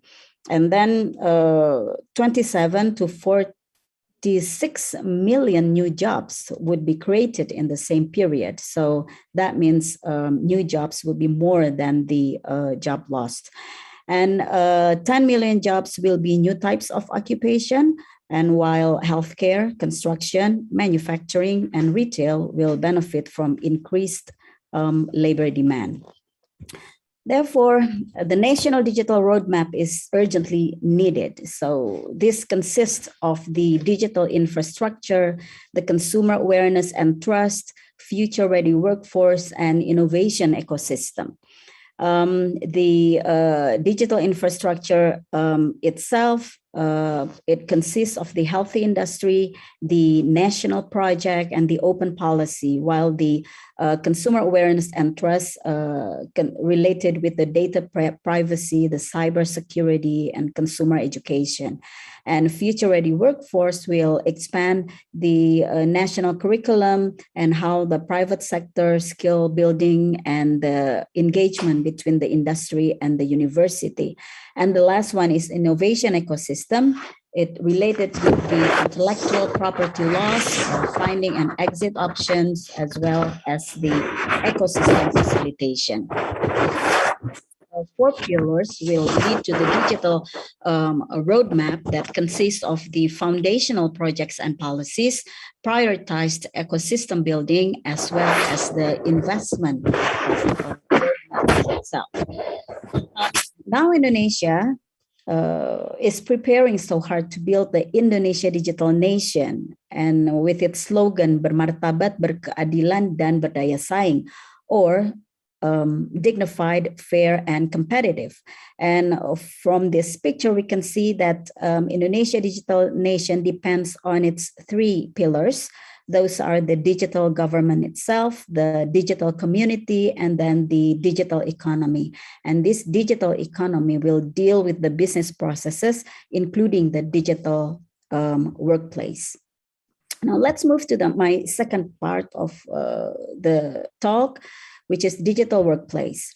What is actually a digital workplace? And if we discuss more about the digital workplace, it is all related with the natural evolution of the workplace, which is based on technology working environment.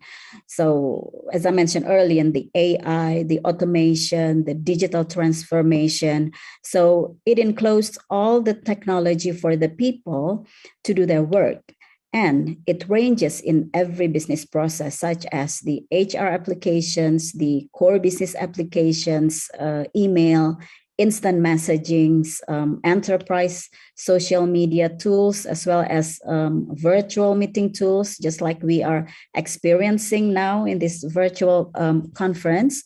And why we have to adopt a digital workplace strategy, and what's the benefit of adopting it? And the answer is first, it's all about the talent selection.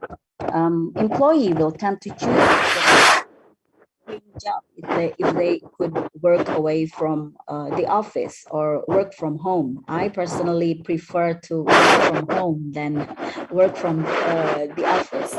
And second one is employee productivity. The organization with strong online networks tend to be more productive than those without having the online social networks, because most every people have an account in social networks.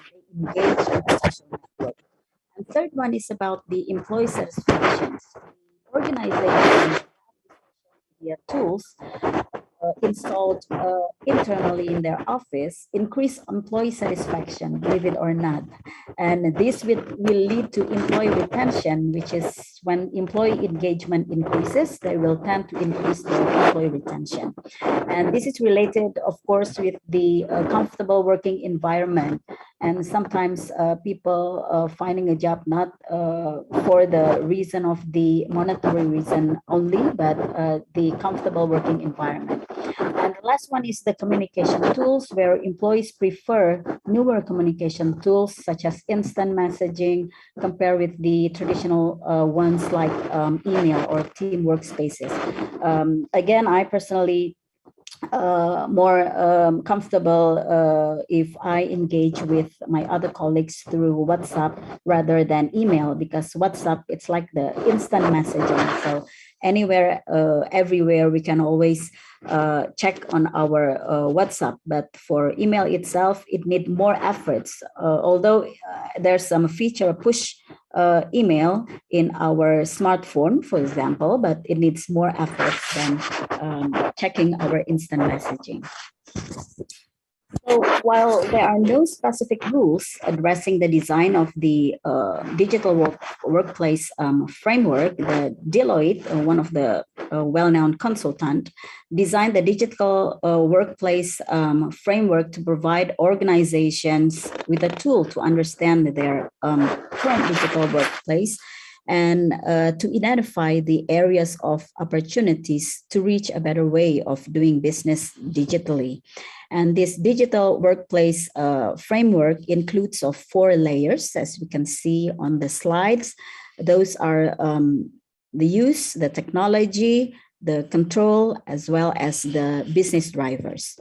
So if you take a look at the blue layers here, this is the use, and it is related with the collaborate, communicate, and connect. So what does that mean? It means that the digital workplace is all about how the employees communicate, collaborate, and then connect with others while they're doing their job. And the goal is to boost the productivity and to enable knowledge sharing across the organization.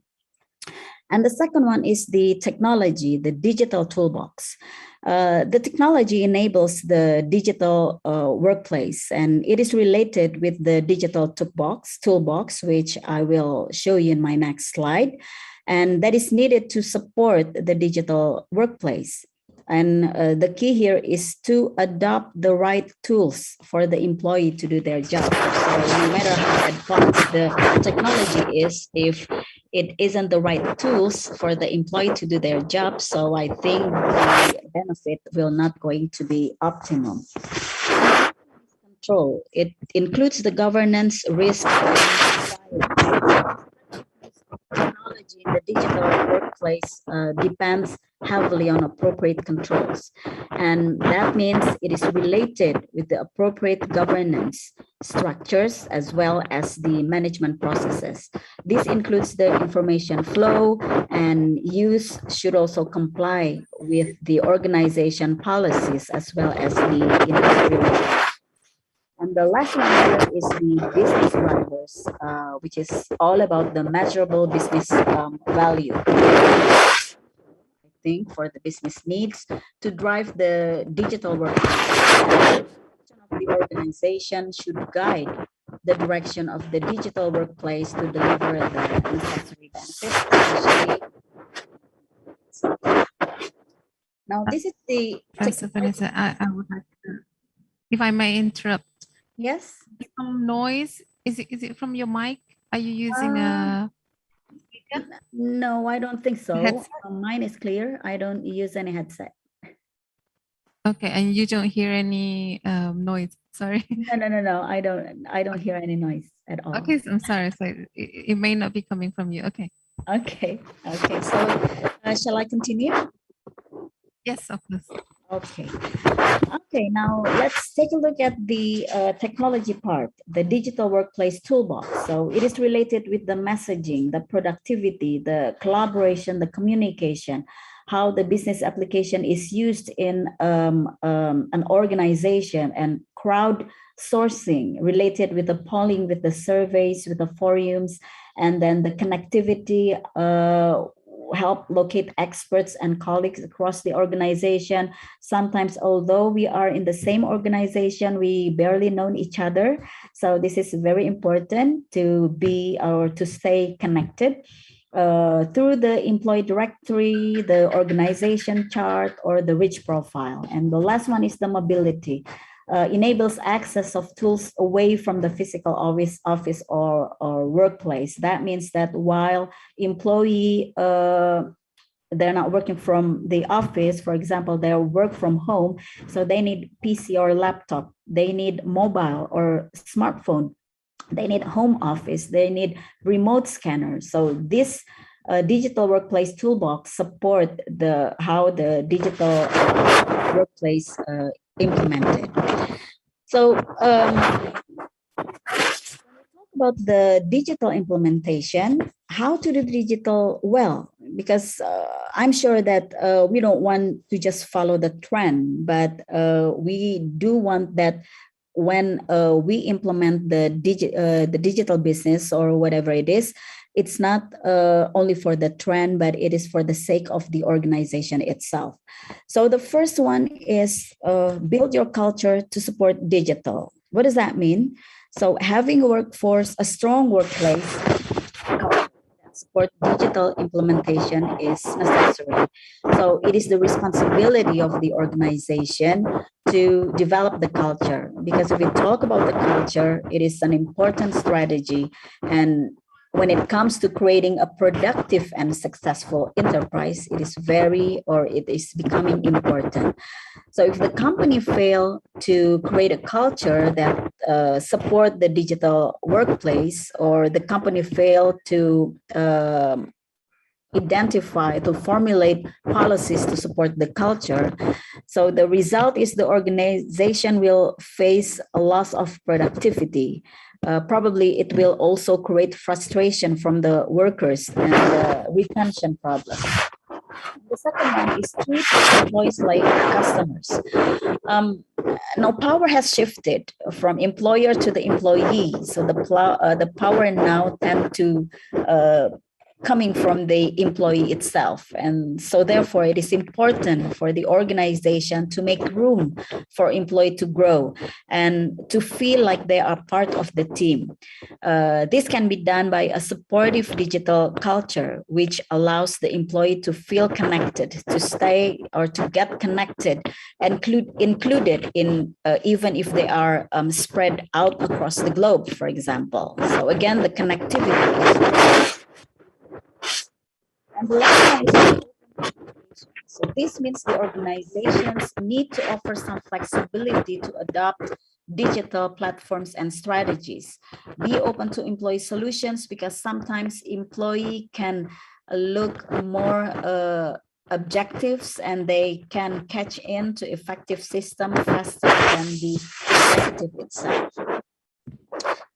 So, while the workplace began transforming, the widespread of information technology changed the ways of employees connect, collaborate, and communicate. And those change due to the emergence of the three fundamental trends, which are aging workforce, the information overload, and the need for speed. As you know that there are many different kind of generations in the workplace. For example, the generation of baby boomers, where probably they just count the time to retire, and they are taking key knowledge with them. So it is important for the company to increase the need to capture their knowledge, so there won't be any loss of transformation. I think it's better before that they retire, they transfer their knowledge to the younger generation. And then the second one consists of the information overload. The information is still growing very high, and sometimes we cannot find what we need because it's abundance, too many information, even with the technology advances. This is also one of the fundamental trends. And the last one is the need for speed, because with the rapid pace of today's work environments, all the employees need to work faster and they need to collaborate more effectively to get their jobs done. Okay, so as the workplace demographics continue to shift, employers struggles to meet different kinds of the needs of the multi-generation workforce. So that's why the change continues to accelerate. And so the organization needs to respond to the change itself. And how the organization need to respond to the change? First is by supporting changes in working style. This enables employees to work more transparently and to better leverage social networks. And the second one is to unify offline and online communications.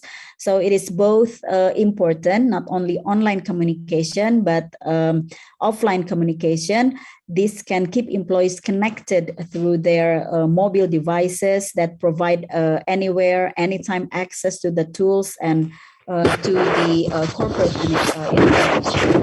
And focus on employee experience. That means that the organization itself need to provide them with user experience they have outside the firewall, and how the company could provide choice, the flexibility, as well as the personalization.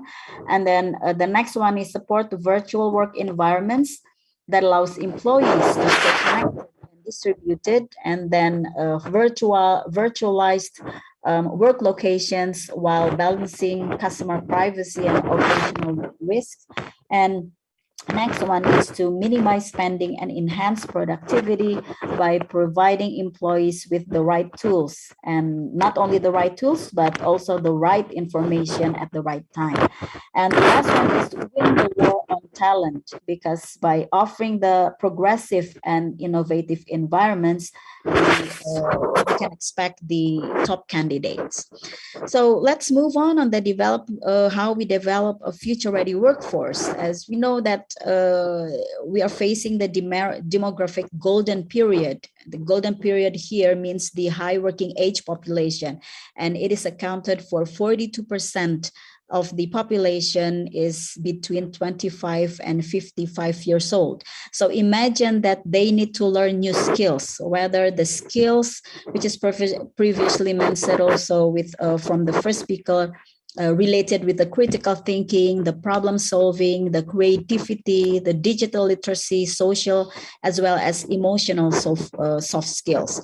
And since we need to learn new skills, it is related with the demand for work that is not easily done by machine. This will increase, and the data collection and processing, along with the predictable physical activities, it could be most affected by the automation itself with the decline working hours. An increased share of jobs in Indonesia will require college and advanced degree.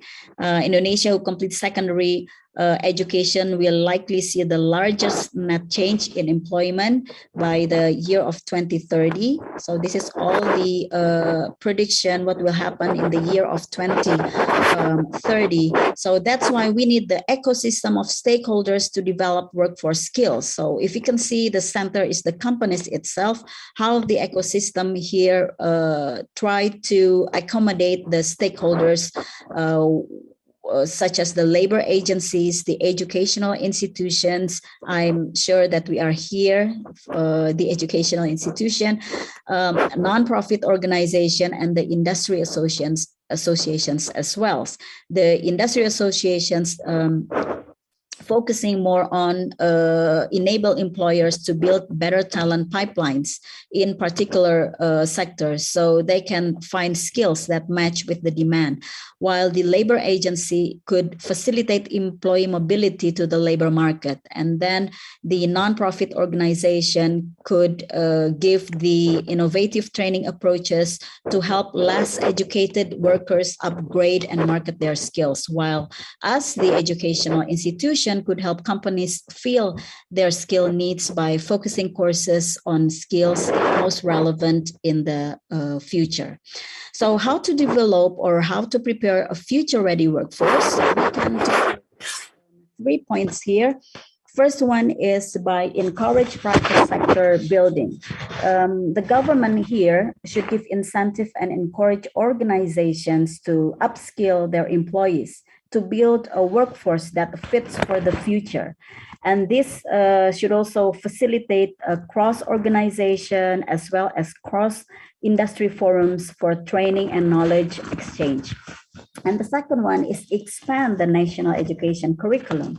Again, the government should expand the national education curriculum redesign that must include building a lifelong learning program for the entire population. One of the best example here is the Thailand 4.0, where they provide their redesign the national curriculum to address this issue.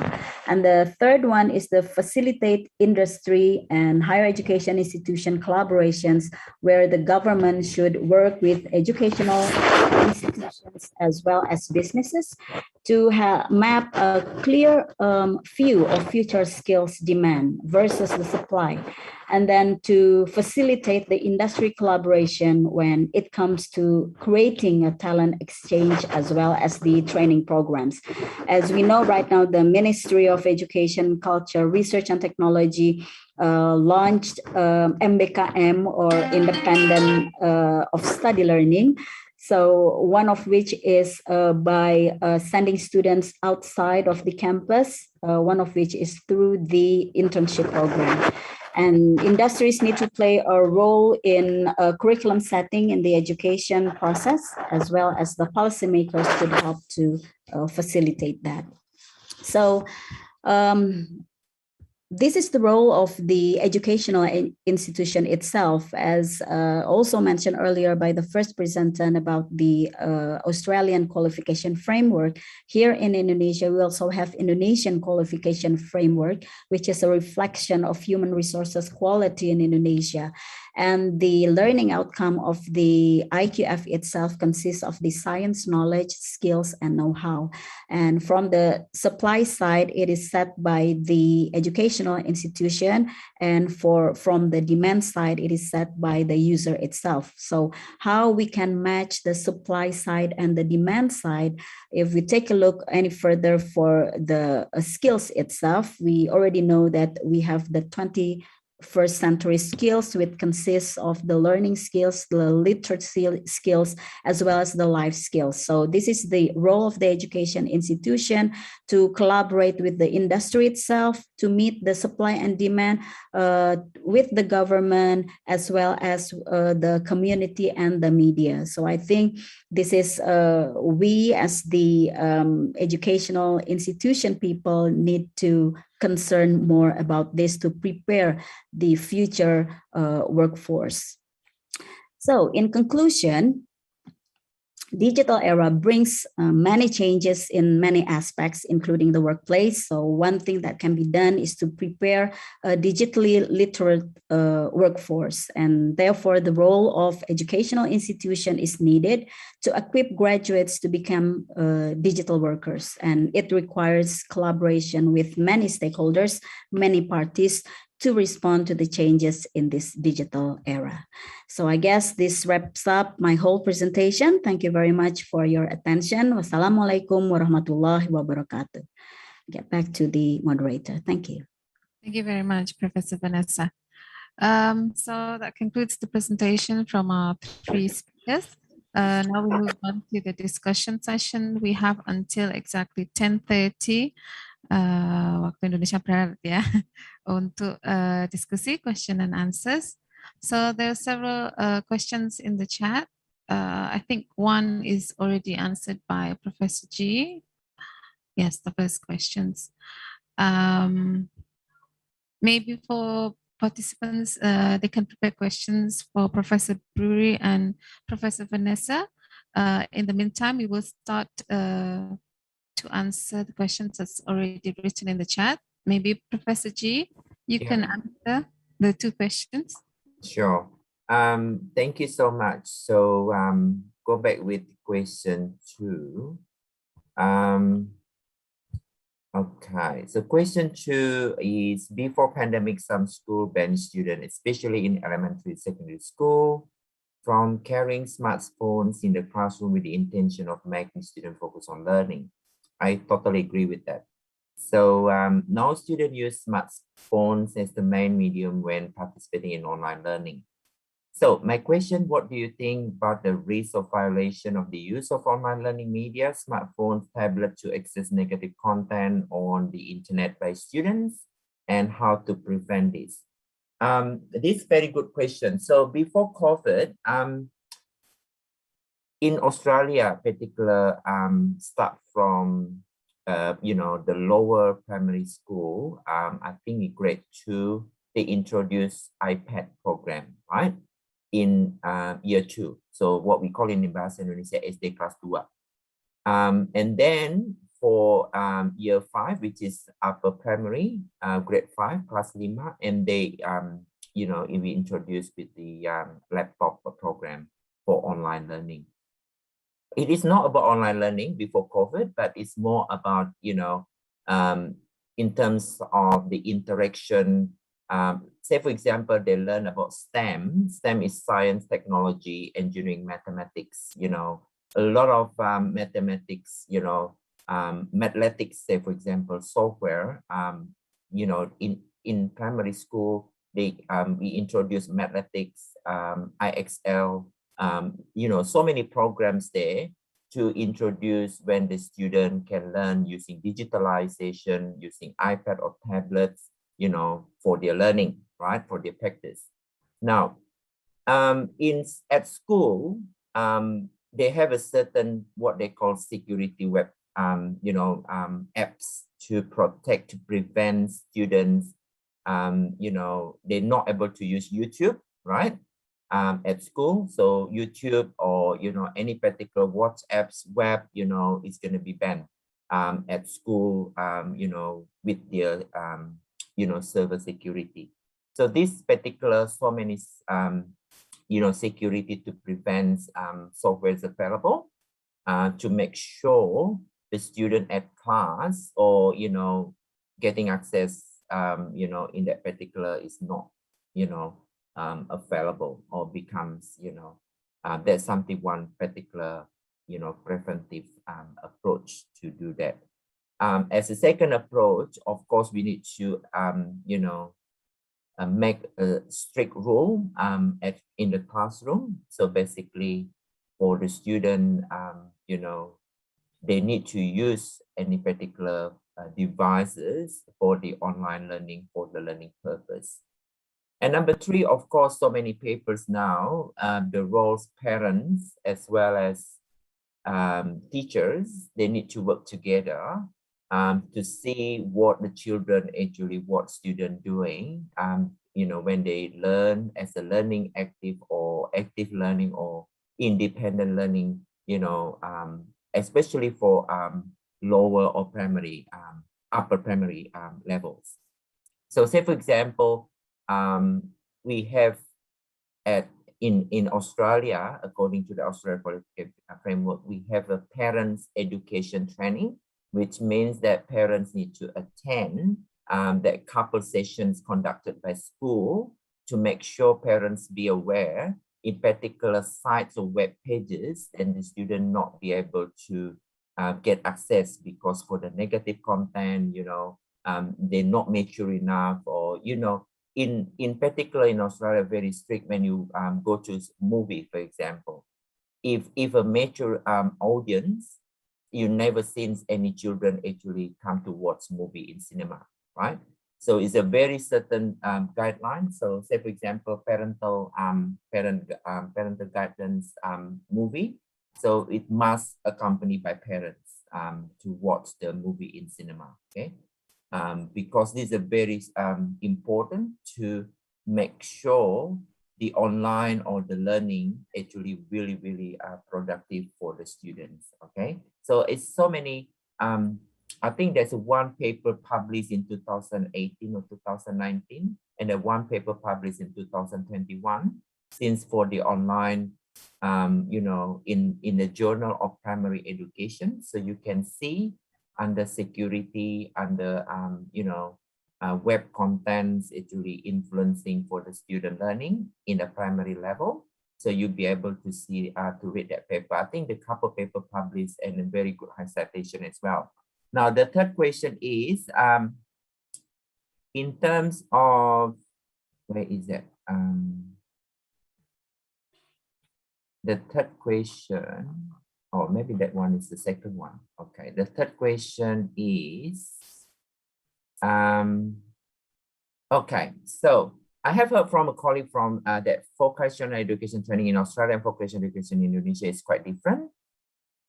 Anyway, since the goal, I believe, is still the same, well, actually, because the nature or characteristic vocational education training is like that, okay? So I completely agree, but it's similar, but I'm not quite sure it's the same, but similar, you know, the way they design, the way they develop skills requirement for that country might be slightly different, or the industry characteristics, or whether the cluster, say for example, you provide the vocational education training in the urban cities compared to the regionals in Australia, slightly different. So you need to look at the context of the industry needs. I think when I look at the Indonesia qualification framework, you can see the supply demand side. That's something you need to look at. Maybe that those parameters make the vocational education training Europe or Australia or Indonesia or other countries. I'm not saying that they're all the same. So it's similar in terms of content, the curriculum, the level, or catching up the global workforce might be similar, but other characteristics make it different. So providing education training which matches the industry, how you and your colleague conduct the practicum class. Due to the social restriction policy in these 2 years, we have students who have seen their campus building, moreover doing practicum activity on site. So far, mostly they only watch video in the practicum with some pictures as well. The global pandemic is serious. The major concerns, unfortunately, is not only for Indonesia. So you can see 221 countries. They have their own education providers, from primary until higher education, even vocational education training provider. They got problem, okay? Especially they're more having practicum or something like that. So this is a better approach. You still can use a video, right? Some other countries, even they can't have any internet connection. Some other countries, sometimes they don't have they don't have any devices like laptop, or maybe they don't have Wi-Fi at home, or but this is the first approach using video that's good. But in Australia, what we can do here in order to catch up what we just missed for the 2020-2021, well, this is looking good now because when the border is open. So what we have industry partners right now, we send students come to the industry site visits. Say for example, next week we have industry site visits. So of course we need to promote and bring them and having conversation virtually or maybe on site with the industry people. Having half days, for example, and they need to have a Q&A and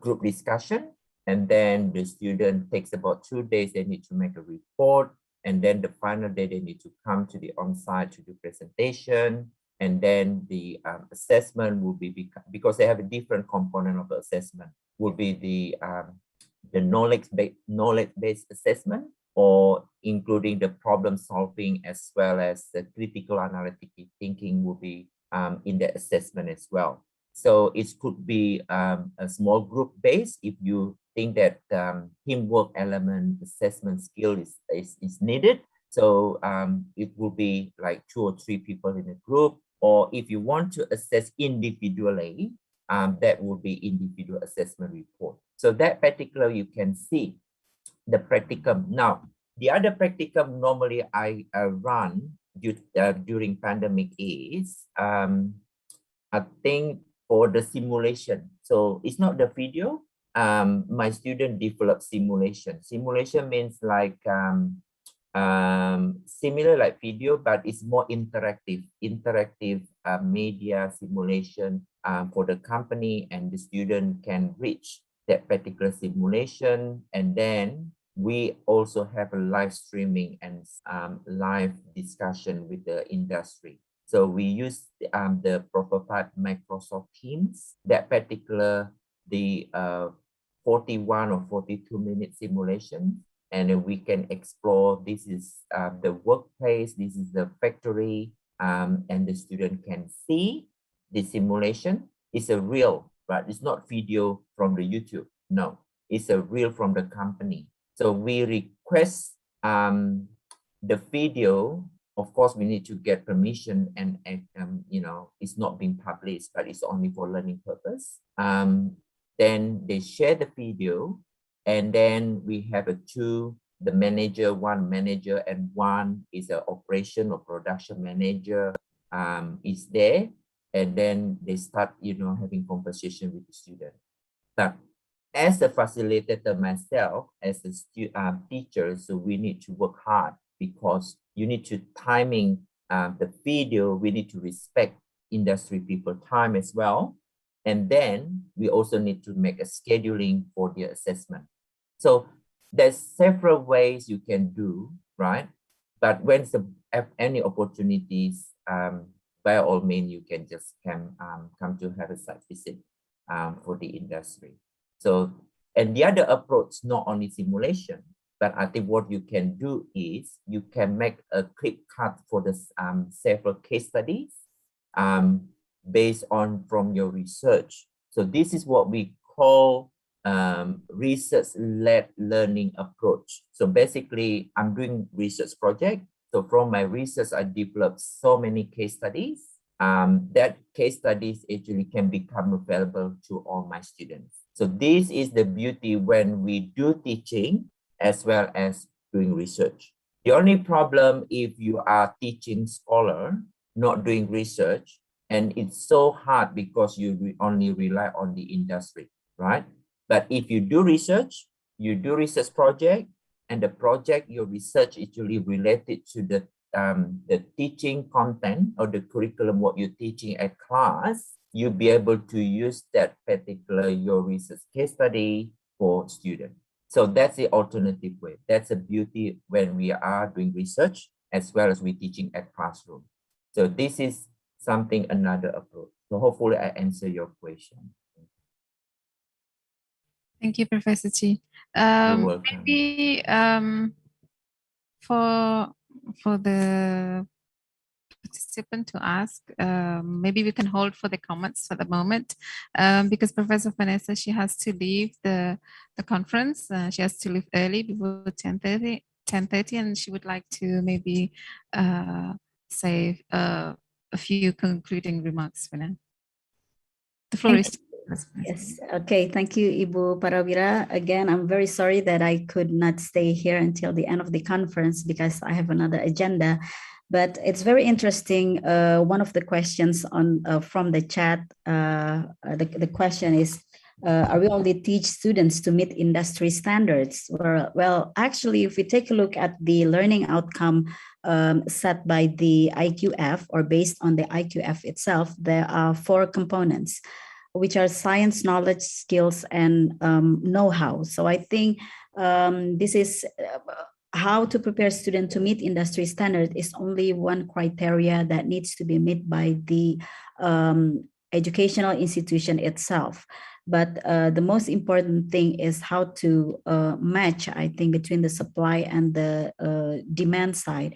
For example, in my university, we have the restructuring our curriculum because we have to accommodate the MBKM program, where right now all the curriculum needs to be based on outcome-based education or OBE. That's another new thing that we need to learn.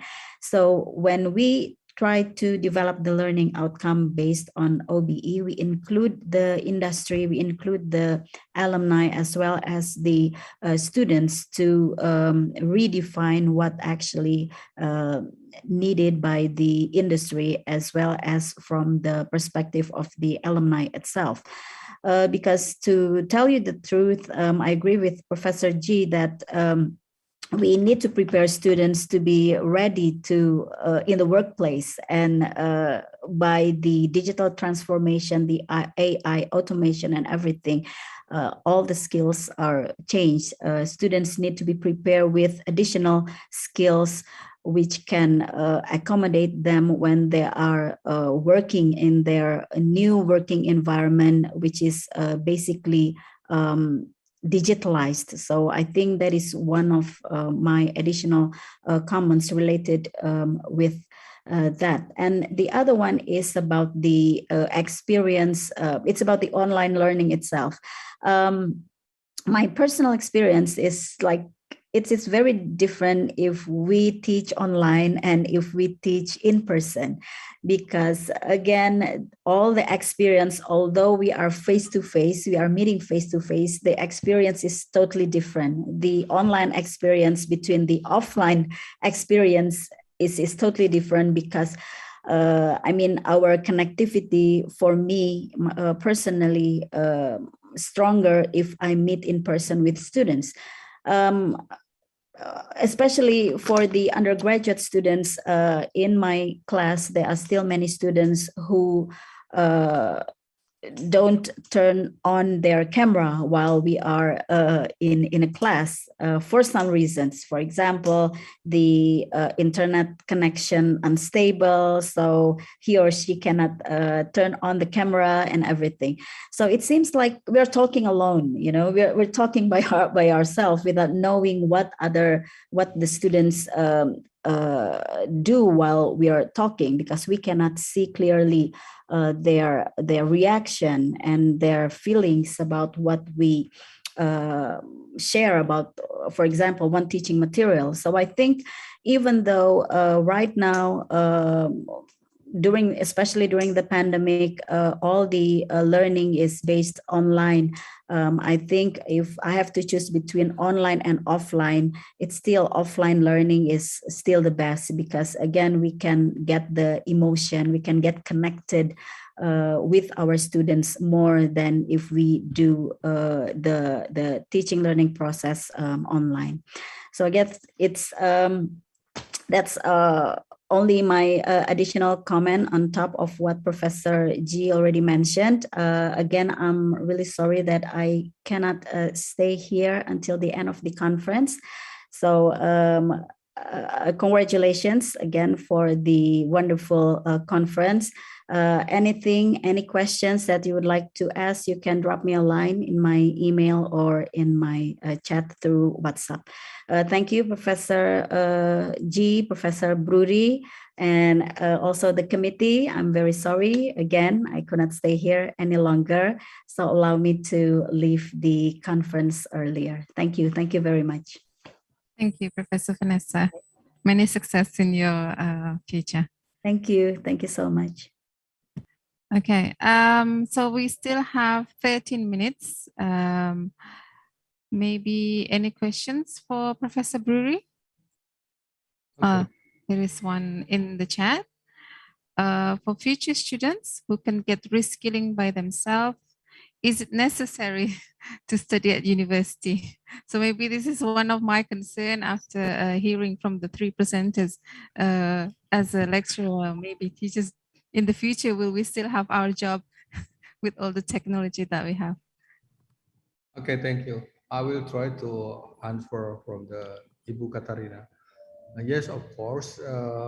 In a concept of future teaching and learning, or innovative teaching and learning in vocational education, it based on digital learning. It's like we can study, we can get another activities teaching and learning not only from the university. We know that now almost all of the platform of online is can open everything that we want to deliver the activities of teaching and learning. But if we use, especially in YouTube, is it possible if we can measure the student or the trainer or the trainee that the use of YouTube as a reference to improve their capacity, especially in a skill in vocational education? Same with a person who study face-to-face. I'm sorry about Professor G. I want to ask you about that issue because you mentioned about the simulation and then online platform, something like that. But it's close to the question from Ibu Katarina. In my mind, I think the platform that the teaching and learning want to use is free. It's not only come from the university. They can get another expertise come from others resources. It's fine because now it's open for the digitalization teaching and learning. But again, how to measure, how to make sure the industry to the student or to the trainee that get or that use a platform of online, if we compare with face to face, in my mind it's not same. Even though we use online platform, but for the vocational education we still need maybe 20 or 15% should be in face-to-face activities. Again, I need Professor G to give it about that issue, because until now we still waiting for the others practitioner to give more discussion about that. Thank you. Yeah. Very good questions. I think I would like to share what we have been doing, what we've done in the last 15 months actually. So when the COVID just hit us and no is particular face-to-face, and basically the reaction from the government to encourage for the education provider work closely with government and also industry. So what we can certainly do in last year in March when start for the first wave situation in Australia. So what we have with the industry partners working with us. So the industry partner, we just look at this is something what we would like to show and bring to students. So the industry working very closely with us. I think it's nearly every single day we need to have a Microsoft Teams meeting, and then to share discuss what particular the best approach we would like to give, not possible face to face. So that's the first we give it to them. We work closely with industry partner many years. So what happened? The industry showing that particular video clip for each particular lab, because that particular industry, when particular lockdown or the restriction, they're not allowing outside the people organization come to the site visit or something. Now the video, the short video, like 5-7 minutes. So they share with us with the cloud, with the OneDrive, and then we share with the student in the Google platform and a collaborate platform. And then in the breakout room, that student can see the task, what they're doing, right? For the video. And then they need to do reflection, right? They have to write up to 750 words, and then come to the main room, start with the assessment, and then they have to do independent learning for themselves. Now, 1 week later, we have invited industry as one of the examiner. And of course, we need to provide the scheduling from the industry as a mentoring schedule industry with the student each group, right? I know it's a lot of work, a lot of things to be done in the project timeline to make sure the small group have a good mentoring advice, discussion, consultation with the industry, right? And then, 1 week before the assessment deadline, they have what they call assessment week, okay? So they have to demonstrate. So of course, we need to be open, need to share in the first instance when we discuss with them. So assessment learning outcome, this is the unit learning outcome or subject learning outcome. So what we're trying to achieve for that outcome, and then is to make sure it's clear. And also, of course, we need to share the rubric marking, right? Okay. So it's a very important, because this is not something suddenly you have to do one day. Yes. A lot of preparation. Even for me, I have to do my own project management myself, the timeline, industry list, their time. What happened, their time is not available, right? Now, this is another problem, right? So we have a backup planning if another industry is not possible. But I got a lot of teaching resources materials, right? So this is the beauty for us as a facilitator, educator. We need to have well prepared, well organized. So I got a lot of learning teaching materials myself, case studies, mini case studies from my research, from my papers, from my, industry focus group, maybe from my industry partners, and then the government also provide support a lot the materials. Now the good thing is, Western Australia, we don't have any problem. We only have a 1 semester online.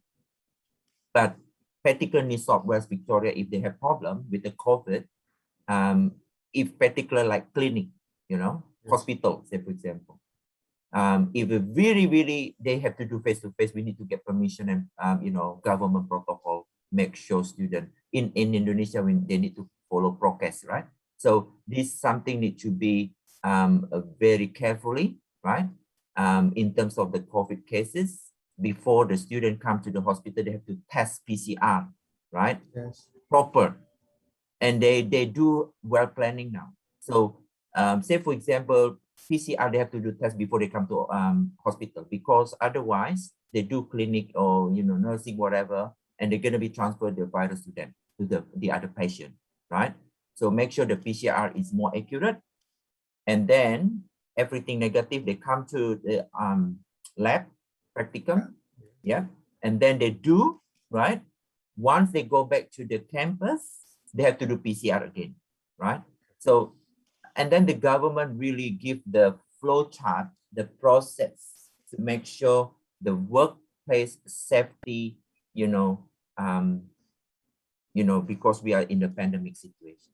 So I think there's one particular document I'm more than happy to share, but again, it depends, what particular situation in Indonesia, but in Australia, very, very strict in terms of public health authority, because if somebody got COVID, and then they have a very good tracking and tracing system.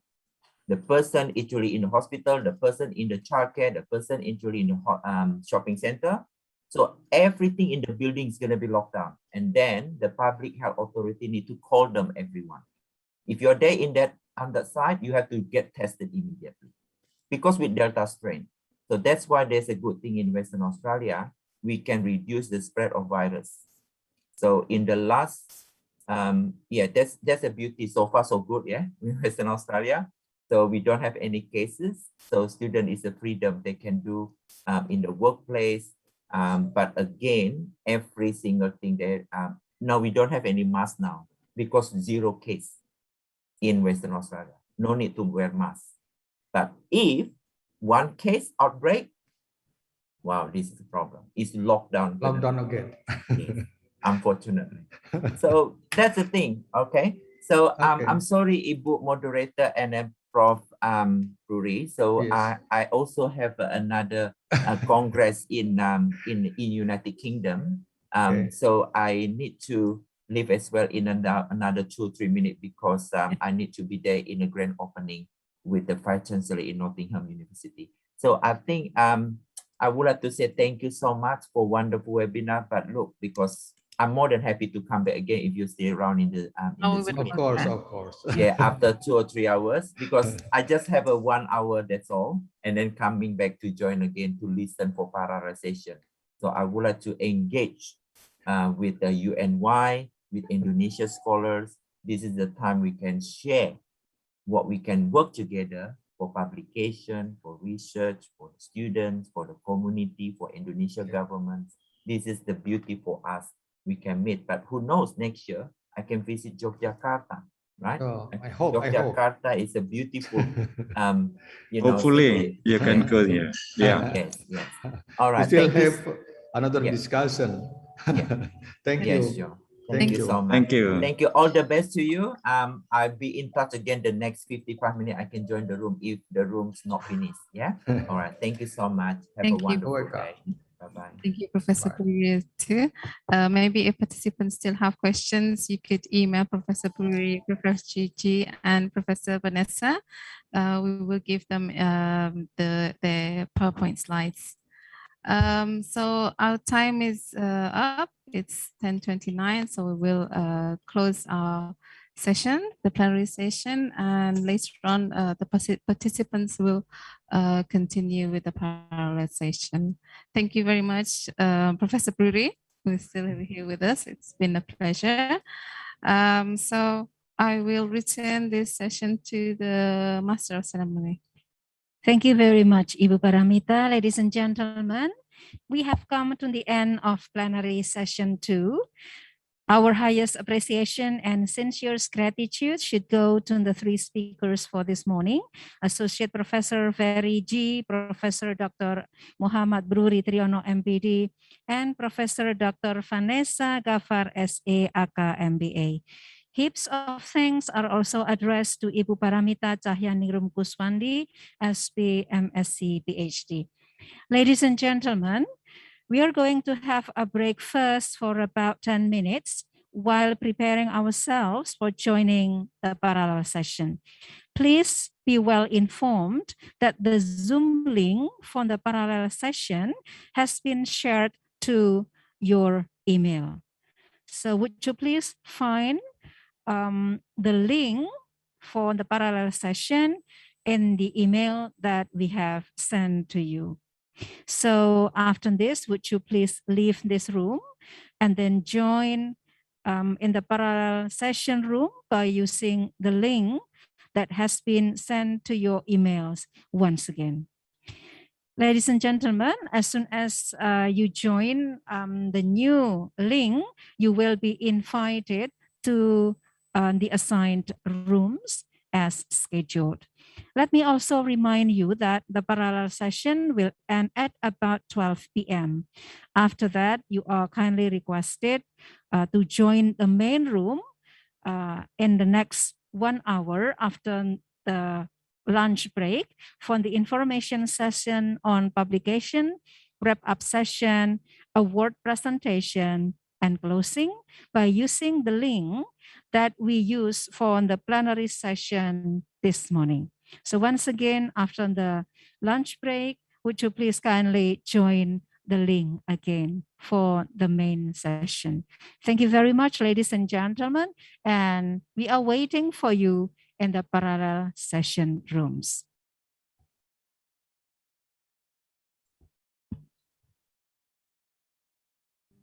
Thank you.